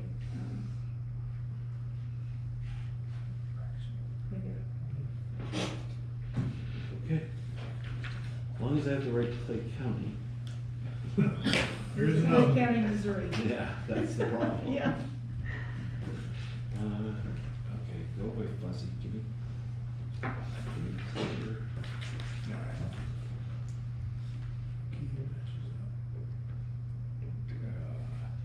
We could just solve it right now with just saying for February. I would say, as I was kind of asking, just let us continue to use the holidays that we had used. And right now, the short one would be President's Day in February. Just keep it as is. I would propose over the next year we let the city continue to do the same holiday schedule that it has over the previous year, and then I can bring it all together. And That's too many holidays. That's 15 holidays. I don't know any other government agency that gives that many holidays. Not one. Is, In addition to paid time. well, I can In addition clarify. to sick Yeah. time, vacation time, 1, 2, 3, 4, 5, 6, 7, 8, 9, 10, 11, 14. plus Currently. one person.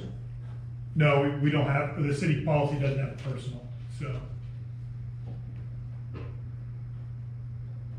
City policy has New Year's, Martin Luther King, President's Day, Memorial Day, Independence Day, Labor Day, Columbus Day, Veterans Day, Thanksgiving Day, Friday after Thanksgiving, Christmas Eve Day, Christmas Day, and then those two that I talked about that were pinned in are Juneteenth and Good Friday.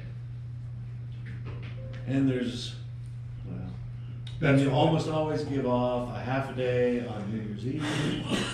And That is true, yes, sir, that's correct, that's not anything in the written policy, so I don't. Yeah. Those were not briefed to city employees coming on board, so I don't think I think it's these 14, that's what we recognize over the next year, and then we make any changes that are necessary from there. the risk of being called the Grinch, I'll grudgingly agree with that. I think it's gonna be tough to come to a decision on making a change as late as it is in the evening already. It's not done yet, and if we have to take something like that to a workshop where we talk about the big picture as far as time off, as far as holiday time to, paid time off or leave time, your package, your benefits package as a whole, as you look at all the things that you're gonna look into for us. I think the biggest thing is come back with a solid policy, which I think we've been missing out on, that there's been some holes in the past, which is, there's always opportunity to change and make it better. And, I personally don't have a problem with 15 days of holiday personally, but something we ought to probably look at another time. Maybe we should talk about it for another 20 minutes? No. No, sir, because then you're gonna like that. I support that direction as well. And Councilman Lewandowski, what I do appreciate, I like some of the aspects of your calendar versus ours, so I'm gonna get them merged together. I think yours is a little more streamlined in some of the way it does stuff, so I appreciate it. And then what I would like to do is add some of Miss Bell's events on that also. Yep. Yes, sir. We'll fit as much as we can on one page. Right, that's a good Well, that's a good point, to the extent that she needs support from city employees, we don't want them taking Right. a holiday. Right, and for July 4th, I fully support comp time. You know, yes, they work their butts off on July 4th. Please give them comp time. Okay, next is item 22, future of government buildings. I'm trying, y'all, I'm trying. Jamie, I believe? Councilman Lewandowski wanted to bring Actually, some. I Oh, okay, I'm apologize, sorry. I added You're right. 9 items to this. Man, Yes. don't complain about 3-hour I meetings. know. That's all I gotta say. We're going on 3.5. I've Don't tell me been, that. I've been an advocate of 2 meetings a month, but I'll stop. The future of government buildings. My input was, I would like to have established an ad hoc committee. 3 people, 1 person from city staff, 1 person from the council, 1 person from the community. And it'd be their job to put together possibilities, proposals, and narrow it down to their top 3 about how to handle a new city hall, perhaps a museum, Department of Motor Vehicles, a new library, this fact that we're now geographically separated because we don't have enough room, and I call it a government complex, and we have on the table an offer from Mr. Joe Wiggins on his property on Fox Run to potentially put this over there with more parking, which would thus allow this place to become more of a park and a gathering place for the community. And as our events like 4th of July get bigger and we have more festivals, this kind of area could become that. But that is certainly not the only option. But I call it a government complex, and there are many examples that should be looked at. Bunnell has an outstanding example of a government complex. the city hall, I hate to mention this, but in Stark is a beautiful building. You know, we could do so much more if we plan this and look at our options.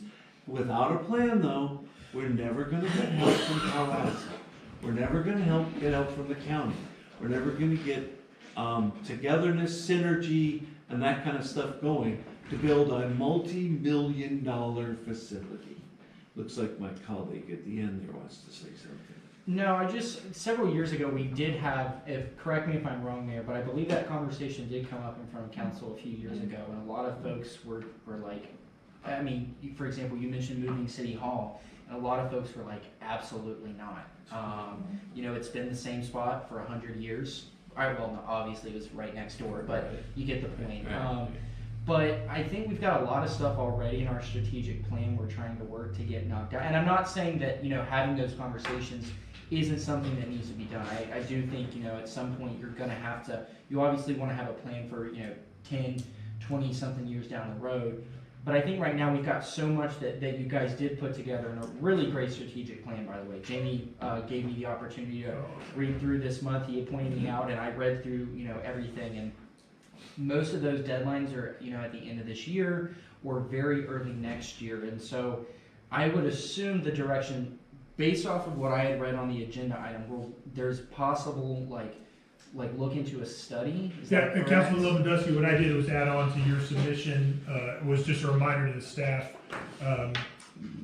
We talked about this, I want to say publicly in July, if I remember correctly. We talked about it, got consensus.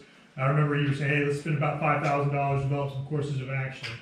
When we were talking with Representative Sapp and his staff about the potential in the future, he recommended, hey, put in a study, funds request for $50,000 of legislative appropriation funds to do that study. And one of the big important things I think from his position is to fully demonstrate what's, you know, where are we filling in the state needs, because you're talking about a multi-million-dollar facility that the city's not going to do by itself. And so what I added in here was just making sure that, do we continue with that? Because we've filled that in. That is in the legislative package. That's going to go into session here over the next few months. And it'd be one of the things that when we're going up to Tallahassee, we talk to them, encourage. I'm trying to understand, do we want to go with that process of you know, a funded study, or do we want to stay with the ad hoc that, you know, stop that, start an ad hoc process that you're proposing?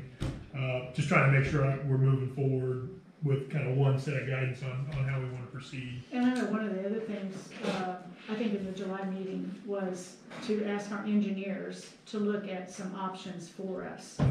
Potential property that could be available. What would it cost if we renovated this building and make it 2-story to fit some of the needs? Or do we find a space that we could build a new building and what that might look like? Also considering what that across the street potential, if that could be an option at some point in time. And I think that's what we agreed to, is have our engineers that we already have currently hired to look into for us. And again, this is all in the strategic plan, these ideas that we've talked about, and it's kind of like looking at some direction. Well, I don't think the governance facility was. Broader ideas were, but not the governance facility. Okay, but I know museum was definitely. Museum is, yes. And parking and things like that were definitely in the plan. So I personally, I think with the recommendation of Representative Sapp and looking at that role, and then we kind of see what that comes back with, and then maybe we go like the direction you're saying, because it would be good to have a committee who's weighing in on these different things. But you know, I think it takes more than that when you start looking at property location. How much is it going to be to, you know, it's an engineer situation that would have to get involved in that, I would imagine, besides just a council member and a resident and a staff member. You know what I mean? To make it, I mean, you know, have someone who's got the knowledge to tell us, is that a potential site or not? Is that a doable idea? You know, I mean, I appreciate what Mr. Wiggins is trying to do here, but I think we have to look at what all our options are. I think that's definitely one of the courses of action. However we look at what the courses of action are, I think that's definitely one we should assess. And Brandon's correct. This was brought up. It was a mess, absolute mess. But the turnout, we put out for an RFQ, I believe, and we didn't get a single bid on anything. No response whatsoever. for a municipal building here. So this goes back 10 years too. Yeah, this happened 2 years ago. We looked about a remodel of this building, and I sat on council and I was promised that for $110,000, we were gonna get a new look on this building because of leaks. We were gonna get an A-frame roof, and it was not gonna leak any water anymore. And it was a lie, it was a bold-faced lie. Oh, yeah. Okay? Yeah. And so, so although I love the idea of getting some assistance and a study, don't delay. Let's show our resolve, our motivation. Let's get the ad hoc committee going right now. And then that will help our case to get the funding. We can go to Representative Sapp and other members of legislature and say, Keystone Heights already has an ad hoc committee. We're already working on this. We need your help to make this reality. And so I'll go back to one of the things I've told my kids for a long time. You want something to happen? Attack it from multiple sides. Don't just launch one attack and hope that's successful. Now, use every method at your toolbox to try to make something Well, the happen. only reason I say that is you've already got that in motion. That's one thing. And but you gotta remember too, part of the reasons why some of the strategic plan stuff was not completed was because of that very reason. Staff would get going in one motion, and then you have different council who come on and go, no, let's do something different now. And that's one of the commitments I think we all made when we did the strategic plan, is we have a very specific plan, and we all own every single one of those things listed in that plan. Having a new city hall, just like he said, was not in that plan. Museum is, parking is, pocket park is, things like that. And if we go and keep changing, just like I said, already the momentum is motion, like you just said, it just kind of, to me, it just backs everything up, and then you don't get anything done. I don't disagree, we don't need a committee to be involved in whatever it's gonna be, whether it's a museum or parking or whatever, get input and ideas. But I think when you've already started an initiative, and you're already pretty hip deep in it, I mean, it's already to Tallahassee. You know, I just kind So of you're leave it back. saying wait? No, I just say, let's follow the process he has started, and then, once we can kind of see where that's gonna go, then we can go ahead and ask folks to be part of this, if you're wanting to create that team. But, this process you're starting, I think, is something we're gonna kind of stay with, since you've already started it. Well, I'm not saying stop it. I'm saying add to it. I think we can always ask for a community or someone who wants to join that, to Yeah, so they know what they're joining for. I'm also sensitized to people outside of our community telling us what they think is best. And you've heard me say that many times. We really need community people who live here, who know us, and can say, Oh, yeah, no, I don't disagree with that. I Okay. would just like to input about what happened a few years ago with the prospective new city hall building. I think from my perspective, and I know there was a lot of social media, it was less about a new building. It was more about the location of a new building and taking out the tennis courts and the basketball courts to build a new city hall. I don't think it was about a new city hall building. I think it was about taking out the heartbeat of the community where kids play every day and it's used every day, and putting a two-story city hall building there. I think it's a fabulous idea to build something over here or anywhere else, you know, but just not in a park that's been designated as a park since the founding of this community. I think that was the heart of the issue. Well, so the real heart of that issue was, it got taken completely out of context. It was an idea, it was us sitting here at a workshop saying, what if? What would you do if we could do this? What would you like to do? What would you like to bring to the city? This was just all brainstorming. And it came out in the public like it was a definite goal that we were gonna do that. Well, and that was not what happened. I don't wanna go into all the detail because I do remember well, what so happened. do I. I mean, I sat in meetings as well, but that's where discussions go. I mean, that's the purpose of discussions. That's why we're here tonight. All roads lead somewhere. I mean, so maybe we can, you know, agree to disagree on what it was, but I'm just saying, ultimately, I think that was where the dissension was from the community. It was misunderstood. That's what happened. It was definitely misunderstood. It was way misunderstood, without a doubt, unfortunately. Okay, so. Thank you for indulging me. Hmm? Thank you for indulging me. No, that's good.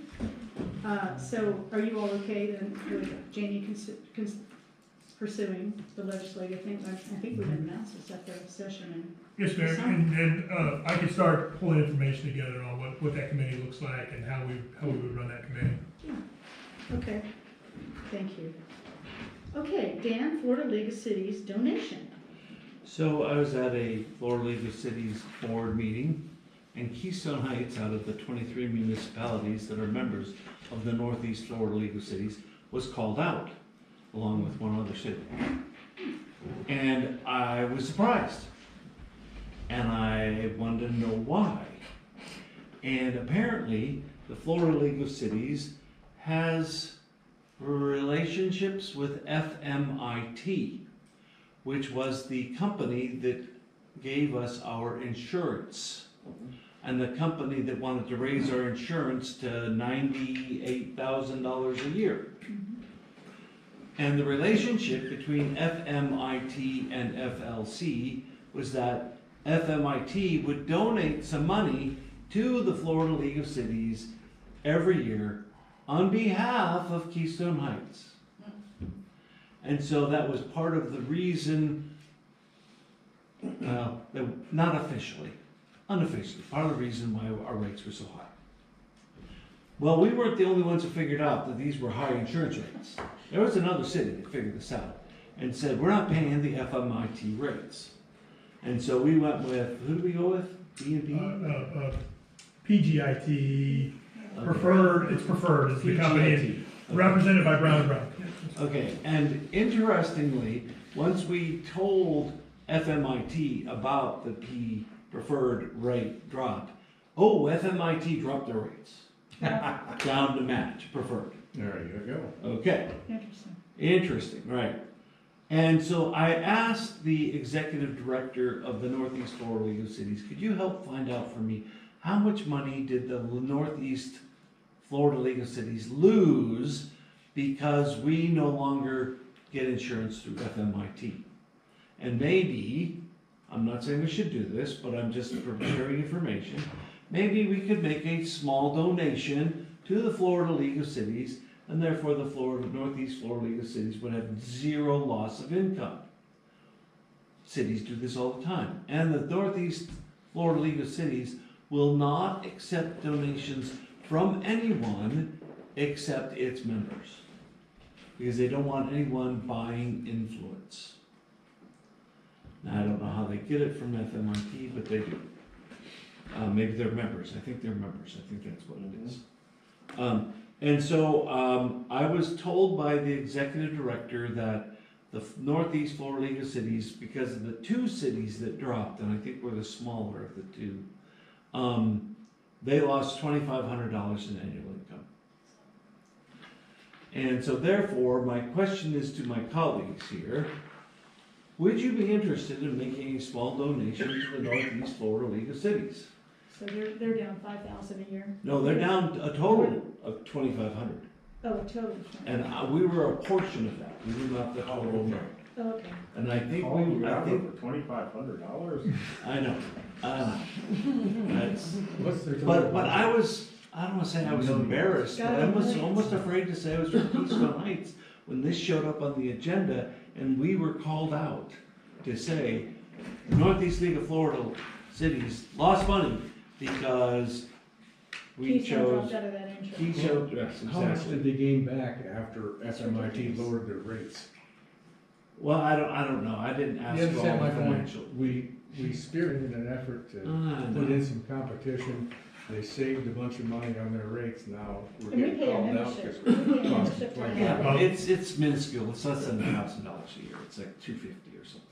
So our annual dues for a city under 5,000 is $125 a year. Okay. So to be clear, out of all our dues, it's absolutely the cheapest out of anything we participate in. And So then we pay, what do we pay? If we're electric members, we go for no charge. But if we bring someone with us, it's $35. Well, the city pays per plate when we go to those dinners and get all the So you pay education. for us to go. We pay for your guests. And then we pay for our guests. That's right. So if 5 of us go, then it's $35 times 5, right? That you're gonna Right, pay. for the city pays. Yeah. And a lot of that's not just offsetting the dinner cost, and Right. obviously then you're getting the education, whatever the guest speaker is that evening, which has been helpful. And I have to admit, I learn a lot when they have good guest speakers. Yeah, they do. What are y'all's thoughts on that? Yes, I'm kind of mixed. I mean, we didn't participate. I shouldn't use the kickback phrase. It just puzzles me. It is, it doesn't seem right. I can't square that circle yet. I'm just glad you didn't tell the story of why you switched, because then you may have seen more cities switch. That's what I'm thinking. Oh Yeah, my gosh. because she was like, And no, that it's was- okay, you don't need to talk about it. Oh, I bet. But the other cities are talking about, I guarantee you. Could be. None of them took a hint. Oh, they Well, one will. other did. One other did. Yeah. Hey, one other had the smarts, like our city manager, to look into it. Yeah. Yeah. Thank God. But that was it, out of That's a lot of money, 23 too. So municipalities. they get some rebate from FMIT then, since the. I don't know what the deal is, changes but up you got, you know, there's substantially? legalities here, there's things they can and can't do, and I'm sure they do it all legally. But they did announce at the board meeting that they had lost income because Keystone Heights and this other city changed insurance companies. I see. I don't So know. we're gonna reward. So we're them gonna give them for money calling us for, out? yeah. Yeah. I don't, conscience yeah, I is don't. clean, I don't think we need to give them anything. My personal opinion is, how do you justify to a resident who, needs a new street sign or Yeah. a broken sidewalk that you can't do that, but you can do $2,500 to, we've got a lot of our own stuff we gotta get done. And I do appreciate you coming to the council with that. I just, how do you justify that to the residents and the? I'm fine if we do nothing, but I wanna make sure you know what's going on, so we can all make a decision together. And I'm not trying to sway you one way or another, but you've been paying it all along, just somebody else got the credit for it. So it's not like we're not paying it, but we would stop paying it, kind of like, you could say. And actually, essentially, there are governments, counties and municipalities that help support lobbying efforts, because when you do go to Tallahassee, generally the league will help you set up meetings and things like that. The league is very helpful that way. Yes. Okay. It is, but we also give them a whole lot of volunteer time. Like, I'm on 3 committees myself, and I know you're on a committee, and we all attend their meetings. We spend the money to attend those meetings and the lodging and all of that. City pays for Travel around the state. Travel around the state, all those things. I'm kind of leaning toward Brandon. I feel like we're kind of getting, like, feeling guilty in a way. I mean, I hate that it got called out like you said it did. That's unfortunate. It's kind of not the way I probably would have handled that, but I just feel like, we already spent enough money with them right now when I think about big picture. And I'm Thinking about kids, I'm thinking about the taxpayers' Yeah. dollars. I mean, that's like you said, that's a street sign or something that we could go, which we need a lot of them fixed. I'm good with that, but one of the things you just mentioned about traveling and the things, Drew and Jamie, add to our calendar the Florida League of Cities Conference in August. So we can all plan for that and attend that. It's second weekend in August or something like that. The date's out there, but that should be on our calendar too. And it's way down south, down almost the way, not quite, but to Miami. Yeah. It's a place Is that called, right? Yeah. it's a place called Hollywood. Yeah. It's in between Fort Lauderdale and So it's a hall. Gotta go back. All right. Stayed out of that area for a year. Okay, so we're ready to move to the next Yes, ma'am. item, 24, Budget and Finance Committee meeting. I know y'all look at our calendars. I Councilman want to get Lovett. some dates. Yeah, so I just, right now we're planning for this to be I believe it's the 3rd Tuesday of every month. Yes, sir. But I wanted to, share with the council my perspective and get your perspective if you have anything. So first, as I looked at, I think there's 3 general goals. One is look at current spending. What are we doing? Are we in our budget? Do we need to have budget amendments? Do we need to change what we originally passed? So current spending. Then we have to develop the plan for the next year. Now that, along with the previous one to a certain extent, needs your inputs. You know, if there's a project you think that's important, this street needs to be repaved, or we need more Christmas lights, or I don't know what it is. But as we plan for the next year, we're building the budget for the next year. You know, those of us, and I believe it's the mayor and I on the budget committee, we need your inputs. Please provide them. And then the third thing is, I think we need to look at long-term things, and I'll go back to something I asked the city manager for, was a list of all capital assets, $5,000 or more in value. And then we start to look at, year by year, when these capital assets will need to be replaced. And so either we can start saving now for it, or we can put in the budget that 3 years from now, we need a new truck. And 10 years from now, we need this new building. And 12 years, you know, some long-term financial plan. And that's one of the reasons why I had the accountant question about where they got these replacement years from, so that can help guide us about, well, our truck, pickup truck is 10 years old already. How long are we gonna expect for it to last? Okay, maybe 12 years is about right. So we got to plan to buy a new truck in about 2 years. And so this is, I wanted to share my thoughts about what the Budget and Finance Committee will look at. And it's these three basic areas, and we want all committee inputs and attend. It's a public meeting, public attend and give us your thoughts and you know, that kind of stuff. Then the only other thing was, yes, we have a plan for, I think it's the third Tuesday of every month. If we don't need a meeting, please let's cancel it, Madam Mayor. Oh, I agree. Okay, yeah. I like the idea of holding a monthly meeting because there may be a ton of things for us to look at. But if we don't need a meeting, let's not have a meeting. Right. And especially in the summertime. I So- like to travel. So are you saying that January 20th is a good date? It is the scheduled date. It's a scheduled date? I will ask, and maybe I need to chat with y'all. I did realize I was really wise enough to plop that right down on top of my every Tuesday city staff meeting every month.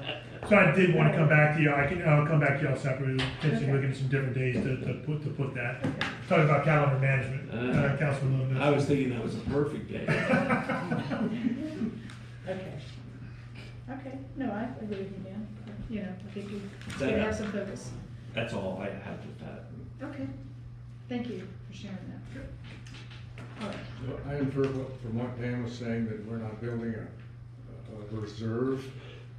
We have an For- infrastructure fund, a capital improvement CIP, capital improvement something. So we are setting money aside, but we don't know what for. Okay, I got you. Okay, so you need a zero baseline budget for. Kind of, yeah. Well, it's a capital improvement plan, but also a capital asset replacement. So, well, I guess it has the same ring, but it's some of it's the city staff function and equipment versus the roads, the septics, the sewer system, all that. I put them all together. Capital budgeting and management. Yeah, long-term planning, I call it. You know? Yeah, what a concept. Okay. All right. Drew, I'm sorry, Madam Mayor, you ready for Yeah. next one? Next one. All right, so I'll do this very quickly. I sent this out in an email a month ago. We had several council members by consensus kind of gave some guidance. We need to look at the parking issue that pops out, not parking, the traffic issue that comes in front of Keystone Guns and Gibson Guns because of the parking positions that sit, the 3 parking positions that sit there, and traffic's trying to figure out, am I gonna go left? Am I gonna go in a dedicated right and straight through lane? So we brought the state DOT traffic operations team out, sat out there, I want to say in early November, and talked about this issue. And so on the screen, you can see, and I'll point to this here real quick as I talk, that they came up with 2 options that can deal with that hang up of traffic right in front of Guns and Gifts, which is this area right here. Right now, there's 3 parking spaces that are here, and then you got the total of 5, these last 2. And so what you're seeing is a proposal that, this turn lane's gonna go in, it may not be the exact diagram that's here. That's gonna happen, we've talked about that in 2027, going out for contract. But what can we do separate from that project to alleviate some of the issues we're seeing here? And what FDOT proposed is, hey, the least impactful, but they didn't recommend this option, was just take out those 3 positions in front of Guns and Gifts. That allows you more storage in the through lane, and that will create some relief from the issue, but it probably is going to push that issue back in front of these 2 parking positions that are in front of the barber shop, the health food store and all that. And if you go to the next slide, skip that, that was just, it shows a model truck going through it. The best case scenario they propose is eliminate all 5 on-street parking positions, create you basically reroute the traffic, and then you force it to make it move to the left for left-hand only. You created more storage for the through lane and the right-hand turn lane. It's going to be the best solution. Now, what FDOT said was, what's going on in Keystone Heights right now is okay as far as their standards. No changes have to happen. If the city wanted to ask them to do these changes, they would be willing to do that. From the staff that I talked to, they thought that the changes are going to be $15,000 to $20,000 in work and spraying off the old lines, adding in new lines. It's not a massive change or cost, and they'd be willing to take that on from the discussions we've had. But they needed to do that at the direction of this, at the request of the city. FDOT is not going to come in and say, we're taking these on-street parking positions. They're going to say, hey, the city asked us to do this and we're willing to do it. I think I only had a direct conversation with Councilman Lewandowski on it. Councilman Lewandowski wanted to make sure that we have some public engagement, either a workshop. And so I wanted to get a feel from the council. Do y'all agree with that? One way we could do that is in front of we could use the Community Redevelopment Agency meeting time in February to have an engagement, or we could do something separate where we invite everybody in and get their feedback. Or heck, you put that in on Facebook, and I guarantee you're going to get everybody's feedback and comment, and you're going to get hundreds of them. Probably more so than in a meeting. You may have 2 people that are going to show up to a meeting. So we just need to decide what kind of engagement do y'all want us to have before y'all are comfortable making a decision and letting FDOT know if we want to act on their recommendations. And the last thing before I finish up, I did talk to Guns and Gifts. The owner of Guns and Gifts are fine with removal of 3 or 5. I think that they've got a lot of parking that's their own parking. But if you look at the owner of this building, where the barber shop is, the health food store, nutrition retreat, the lawyer's office, building owners not thrilled about the idea of losing on-street parking, and each of the business owners that I talked to or their representatives not thrilled about it, and various levels of not thrilled, all the way from mainly the issue was a lot of elderly folks trying to get into their businesses right now. They use these spaces, and it's they got to get up over the curb, but it's a fairly short walk. They have a real hard time though. There's a city lot back here with 20 slots, and then along Nightingale there's 45. I'm forgetting my number. So there's a lot of city created parking for them, particularly on this side of the building. It's a hard walk through an unpaved area or a longer walk around through the paved area to get in. And they're really concerned about the one thing I heard over and over again was some of the elderly patrons would have a much harder time if they lose those on-street position parking. So I just wanted to bring you up to speed on what I know now after talking with folks on the ground. Get any guidance on how you want us to proceed to get more public engagement on it. I would like to thank you for talking to the owner of Guns and Gifts, because that was one thing I specifically asked you to do.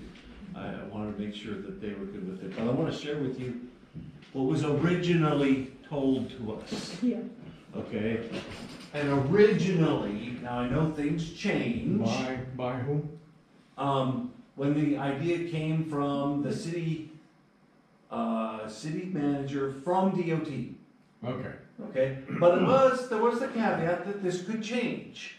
So this is not unrealistic that this has changed, but it has changed. And so what we originally thought was going to happen is not the same. So first thing is they're going to close off the access here. No one can get in and out of here. That was what they told us. That's what's going to happen. Okay. That's actually changed. They're going to leave traffic through there. They're You changing it again. you can turn right off of 21 into the parking lot. The no entrance back in would remain, and this is the case right now. Okay. That is Okay. strange then. That is That was different, gonna okay? block off. All right, the second thing was, this island out here, this is huge now. It was going to be small. It was going to be just a pedestrian island that you would just cross over like this crosswalk here for a waiting place just for a few people at the end here. And then they could go on the next proper light across to their destination. And there's going to be one pedestrian island here, and diagonally over on the other side, another pedestrian island. And this would give the trucks plenty of turning space and all that kind of stuff. And this turn lane would be moved up, or was originally to be moved up.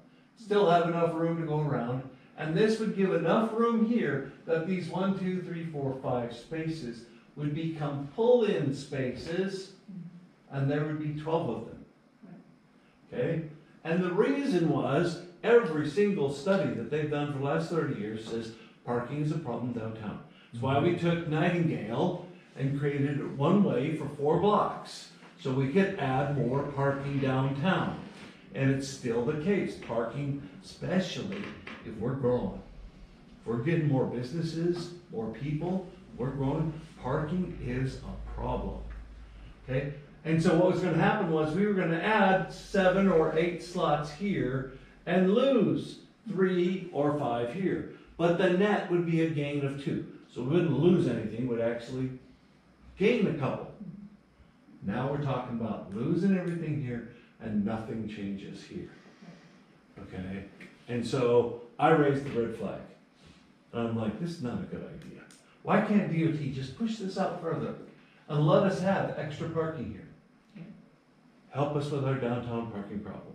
Because that was the original concept. That was the original concept. To replace those spaces on that area there that is adjacent to Gibson Guns. Yeah, and it's what we originally told the owner here of Gibson Guns. We're gonna take these from you, but we're gonna give you some more over here. And they're like, oh, that's great, okay. You know, it was, Well, but, I think the other stores would also be happy about that we're gonna replace them there, because that's still walking, access to the direct sidewalk and all that. When we look at taking them all away, and we're not gonna have it there either, then they gotta either go through that open lot there to the things we have in back, like you said, it's unfinished, it's not easy.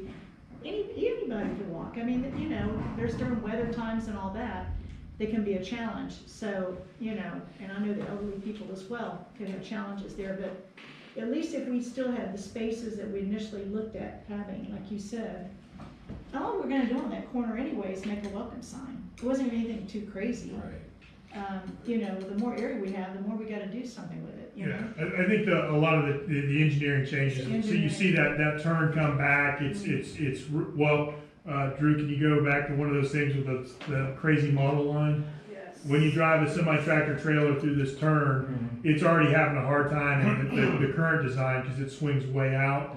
That further turn would have created an increased turning radius, which would have caused even more of a problem with a semi-tractor trailer trying to negotiate that turn. And so the engineers brought it this way to create a wider turning radius. And really, the thing they shared with us in 2023 was a concept, which is what we remember, the parking and all that. This is engineering design. But the engineers will design what they think is best for the engineering world. I'm an engineer.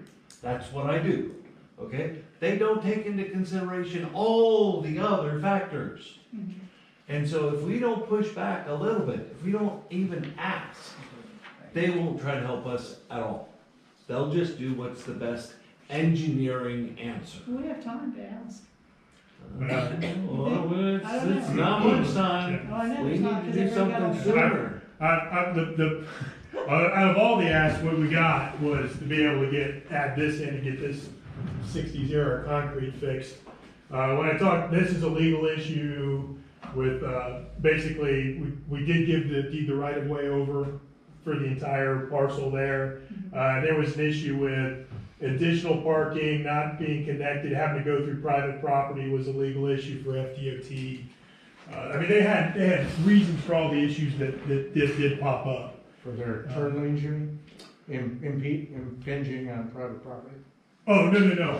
Well, no, just being able to get to additional parking. The FDOT, as part of their project, building additional parking that would require traversing through private property to get to that parking is a legal issue for them. Okay, and my experience is everything can be overcome, given the right motivation. My focus in this whole thing has been throughput, getting the right turners through and out of there.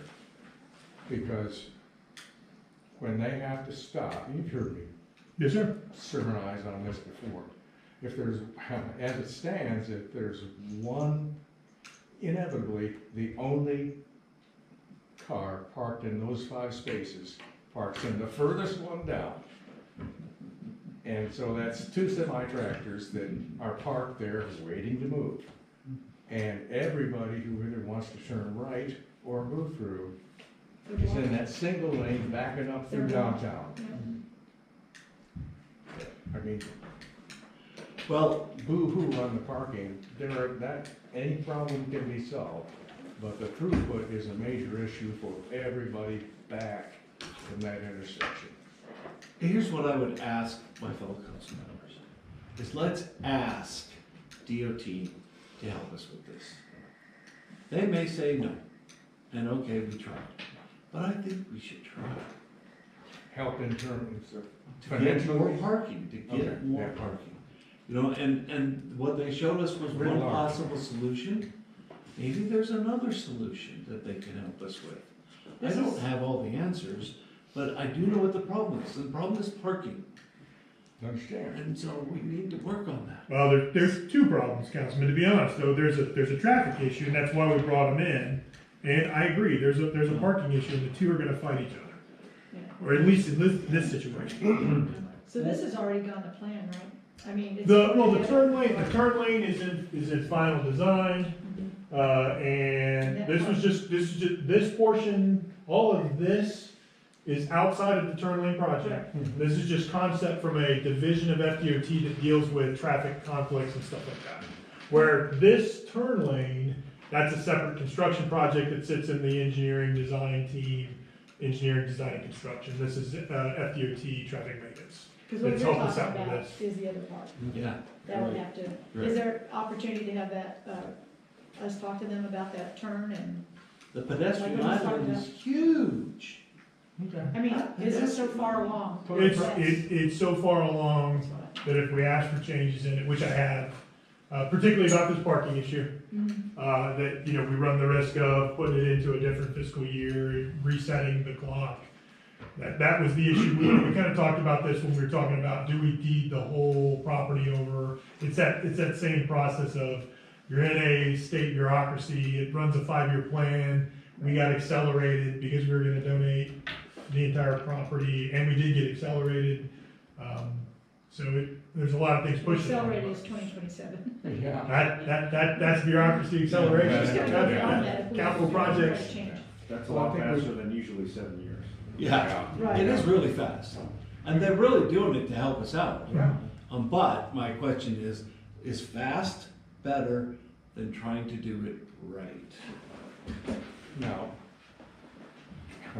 I think there's a lot of ways to solve the parking problem correctly. There's only one way to solve the throughput problem. We've talked about buying property and doing parking, and nothing's come of that. We have gone nowhere. There's still lots of possibilities. Well, we had a field trip in, what was it, November? It still Another hasn't parking. gone anywhere. Well, you got people, your engineer folks are looking at some costs and things for us. Well, I think as part of this discussion, and I'm having discussions, is, Councilman, you alluded to this alleyway here. We're talking about parcels that the city wants to, spending some funds and procuring some real estate. As I was discussing, folks, about, well, what if there was a sidewalk that went from the city parking lot back here, right to here? Now you short-circuited one of those problems, and an aha light went on for some of the folks that I talked to about, well, that's not that bad. Well, that's the pocket park right there, as a potential concept if the city council wants to go there. And do we have engineers look at, can we do something in this area with this traffic pattern that gains us a few parking spaces to offset some of the loss? You're not gonna get all 5, I don't think, but there might be something where we could create some more I don't parking. remember how wide that parcel is. could you have traffic come down one side of it and then, what do you call it, pull in parking on the other side? No, that'd be a walkthrough, that's all that would be. Pave it and make it. Pretty tight to throw a, Yeah, a road that usually has 10 feet on it's each not side, and you'd have no right of way on the edges. I think it's You may, it may be 20 feet wide, maybe Yeah. 30, but it'd be tight. Okay. Jamie, to the point that you just made, and to something that Dan showed earlier, which kind of gave a little bit of an idea. You talked about possibly that property between Gibson Guns and I believe it's the barber shop. It's a vacant piece of property right now. You know, you mentioned, you know, possibly a sidewalk. But an idea, and it's something I've thought about for a while, but it popped in my head when I saw the Fernandina thing earlier, was one of the things that it showed was it looked like a brick overlay area with some nice seating and all that for people to watch that. And so something that might make those businesses happy if the city was to say be able to acquire some property like that would be to turn that stretch through there into, like, you know, instead of just a vacant thing of grass, you know, a nice brickwork, possible seating area, because that's the other one of the other things I hear from people in the community. There's not enough outdoor seating downtown, and they love like coming out there and, you know, it'd be nice. But you could do that and basically turn that into nice brickwork, which alleviates the sidewalk thing, as you mentioned, and add outdoor seating. And say if something like the idea that you mentioned, there's enough parking that's around there that could actually allow us to activate some of these currently empty alleyways as well. So it kills a bunch of birds with one stone. We talked about that when we did the workshop. Yeah, something like that. Yeah. But that It's would be kind of like just a version of a pocket park. Yeah, that wouldn't be a bad idea. We just haven't done anything. We talked about it. Well, we had a workshop. It's only been 2 months. It's been a lot of holidays. We're on the right track. All right, all right. We gotta be a little patient, but I think, you know, we gotta figure out if that's gonna be an option or not with the business Well, center. okay, and the reason I bring it up is because DOT's moving out on this plan. And so if we're going to do something, we've got to do it now. We cannot wait, or they will be too far down the road and we will have no say, and we can't ask for anything. It's a done deal. Well, the corner's a done deal already, it sounds like. That's what I heard. We can still ask. Unless we wanna go way We down the can road. still and change ask. it. It's almost a done deal. It would be a hard road to hoe, but who knows what's going on in DOT? They may say that, but they may have a lot more wiggle room that they're sharing. They're not sharing with us. They might. So why don't I, well, just to kind of guide us, why don't I try and get, and Councilman, you mentioned this before, try and get FDOT, Traffic Ops and Engineering, to come to a city meeting to discuss this issue and go through it. We could go, I mean, to try not create too much of an issue, because I think y'all need to hear the discussion from city members that have concerns, business owners that have concerns, and the engineers that are involved in FDOT. We could try like a 5 o'clock to 6 o'clock. Yes. Workshop on it ahead of the February City Council meeting. So I would ask, and y'all are gonna kill me on this one, as well. Is it possible to do it at 6, not necessarily that night, but on a different night? And the reason I say that is, one, I work in Jacksonville, so I'm definitely not close. But looking at the city's demographics, 90% of the city population that works in Gainesville or Jacksonville. So if you're getting off at 5 o'clock, you're not gonna be able to have input in that, and that's my concern. We did the same thing with streetscapes, and that's how we killed the roundabout here down by the beach. Okay, was DOT was there and the people spoke, and DOT listened, and the roundabout went away. That would be my only thing, but I'm good with that. I can research and try and find some 6 o'clock slots that make sense. I'll need to coordinate with FDOT anyway. Right. And once we get closer, and I can work with y'all on the dates. Just make DOT the first presentation in your meeting and still have it as part of the meeting. Yeah, I could do that too, yeah, that would work. Yeah. One more time, Rich, you try? Just put them as the first agenda item Mm-hmm. Yeah. in the meeting. Right. Of any meeting. Almost like what we did with You're you guys. talking about for the city audit. council, city council Do meeting? it for the February meeting. And I'm good with that option too, if we use city council anytime, do it. That's fine. Hopefully it won't be a 3 or 4 hour meeting. The next I can't promise. Dear God. All right. Okay. So Well, we we'll got target to- that, and I'll get back to you if I have any issues It's coordinating it. good discussion, very good discussion. Okay, so moving right along. Council comments. Dan the man. Okay, I want to give my fellow members here a heads up. Next meeting, I'm gonna have on the agenda Chautauqua. Okay, and the reason it's gonna be on the council minutes is because I'm gonna ask for money. And I want to send 2 members of the Heritage Commission this summer to Chautauqua, New York, so they can experience in person the real Chautauqua, where it came from, what it includes, what it is. And they can come back to Keystone Heights, and it won't benefit us in 2026, but I would ask that they commit to being commission members through 2027, so that whatever they learn, they can continue through to the 2027 Chautauqua event that we have here.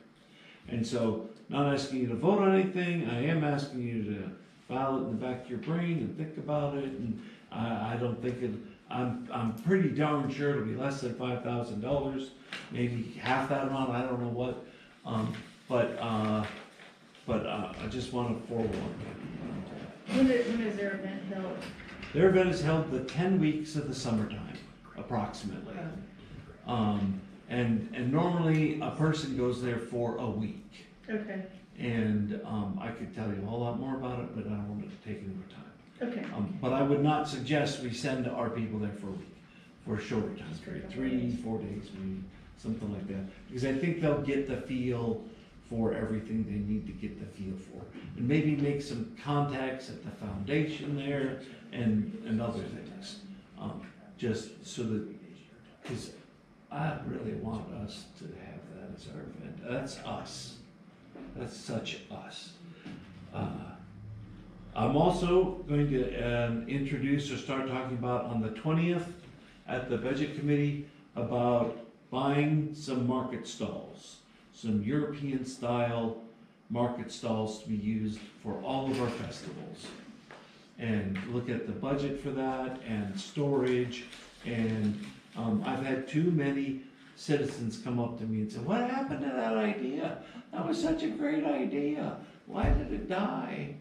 And so I'm re-energized through other citizens to move that along. And it can be used at Chautauqua, and it can be used at the Fall Festival, it can be used at the Spring Festival, and of course it can be used at the Christmas Market.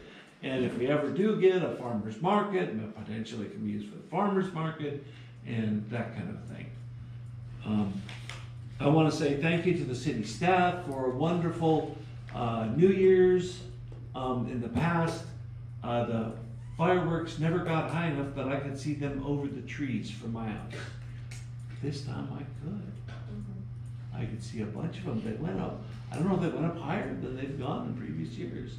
I don't know what's going on. And I got to be clear, Friends of Keystone Heights.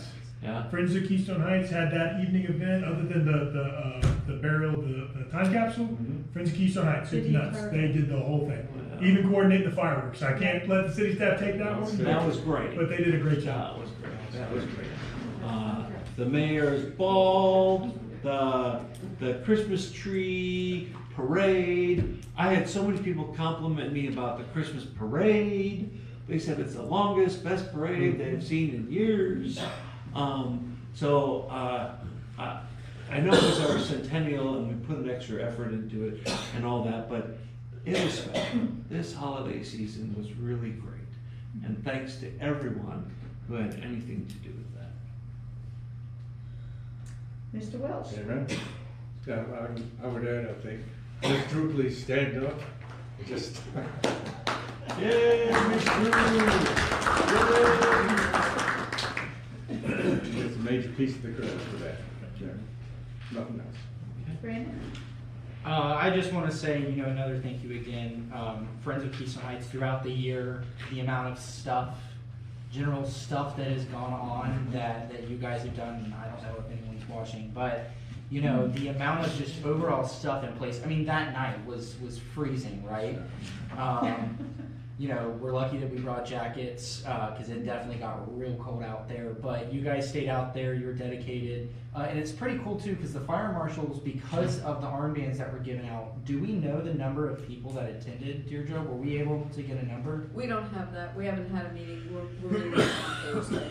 Okay. I want to say Ginger said she thought it was close to about 1,500 or so. Yeah, that would They had be my 2,000 guess too, armbands, because we but still based had on what bands they- left. So not only was the turnout massive, but to a point that the mayor had made earlier, there's quite a few people. So Clay County Tourism carried it. A lot of local media outlets carried it. I know WCJB did. Jen, I know you pass a lot of stuff on to them, so thank you. It was promoted so well regionally. The number of people that came down from other places, I was very surprised, and it was a very substantial amount from Clay. So thank you guys. There was so much that went into that. Really special centennial last year, and you know, in terms of heritage, which I can also speak to you on, I will probably be at this month, not this month, but the upcoming heritage meeting. One of the big things this coming year is it's America's sesquicentennial. So it's the 250th. I think some of that gets caught up when you've got, you know, the centennial going on. But, you know, what can we do to get some of our stuff featured on state websites? What can we do to get some of our business featured? You know, what things can we take advantage of that will benefit the city? So I'm going to do some research, and I'll Friends Mm-hmm. hasn't met yet, like I was saying, since we've had that last meeting. But that's one of the things that we might take on for next year, is to have another fireworks at the end of the year. Not, Yeah. you know, haven't voted on that yet, but that's. No worries. That is the end of my comments. Okay. Well, I'm just gonna go right to it. I took the time to create photo packs of 150 some odd pictures showing things that the city put on, sponsored this year. Every single event, everything that we had going on, and people attached to those events. And this is all gonna go in the time capsule. As I look through those pictures, it really is pretty emotional, because I'm so proud of what we have been able to do. And you know, we had a lot of ups and downs the last couple of years, but boy, there's some solid activity going on today, for which I'm really proud of. And part of my letter that I wrote and put in the capsule, I wanted to comment about how it was filled with meaningful events that brought our community together. And those included 4 concerts and food truck gatherings, the Chautauqua Pop-Up Museum, Spring Thing, a 4th grade field trip, the July 4th celebration, Fall Festival, Boo on the Boulevard, Veterans Breakfast, Centennial Gala, Christmas tree, Parade of Trees, Christmas Market and Parade, and a New Year's Eve fireworks celebration. Also, those are just the events, plus the time capsule event, which was also quite nice.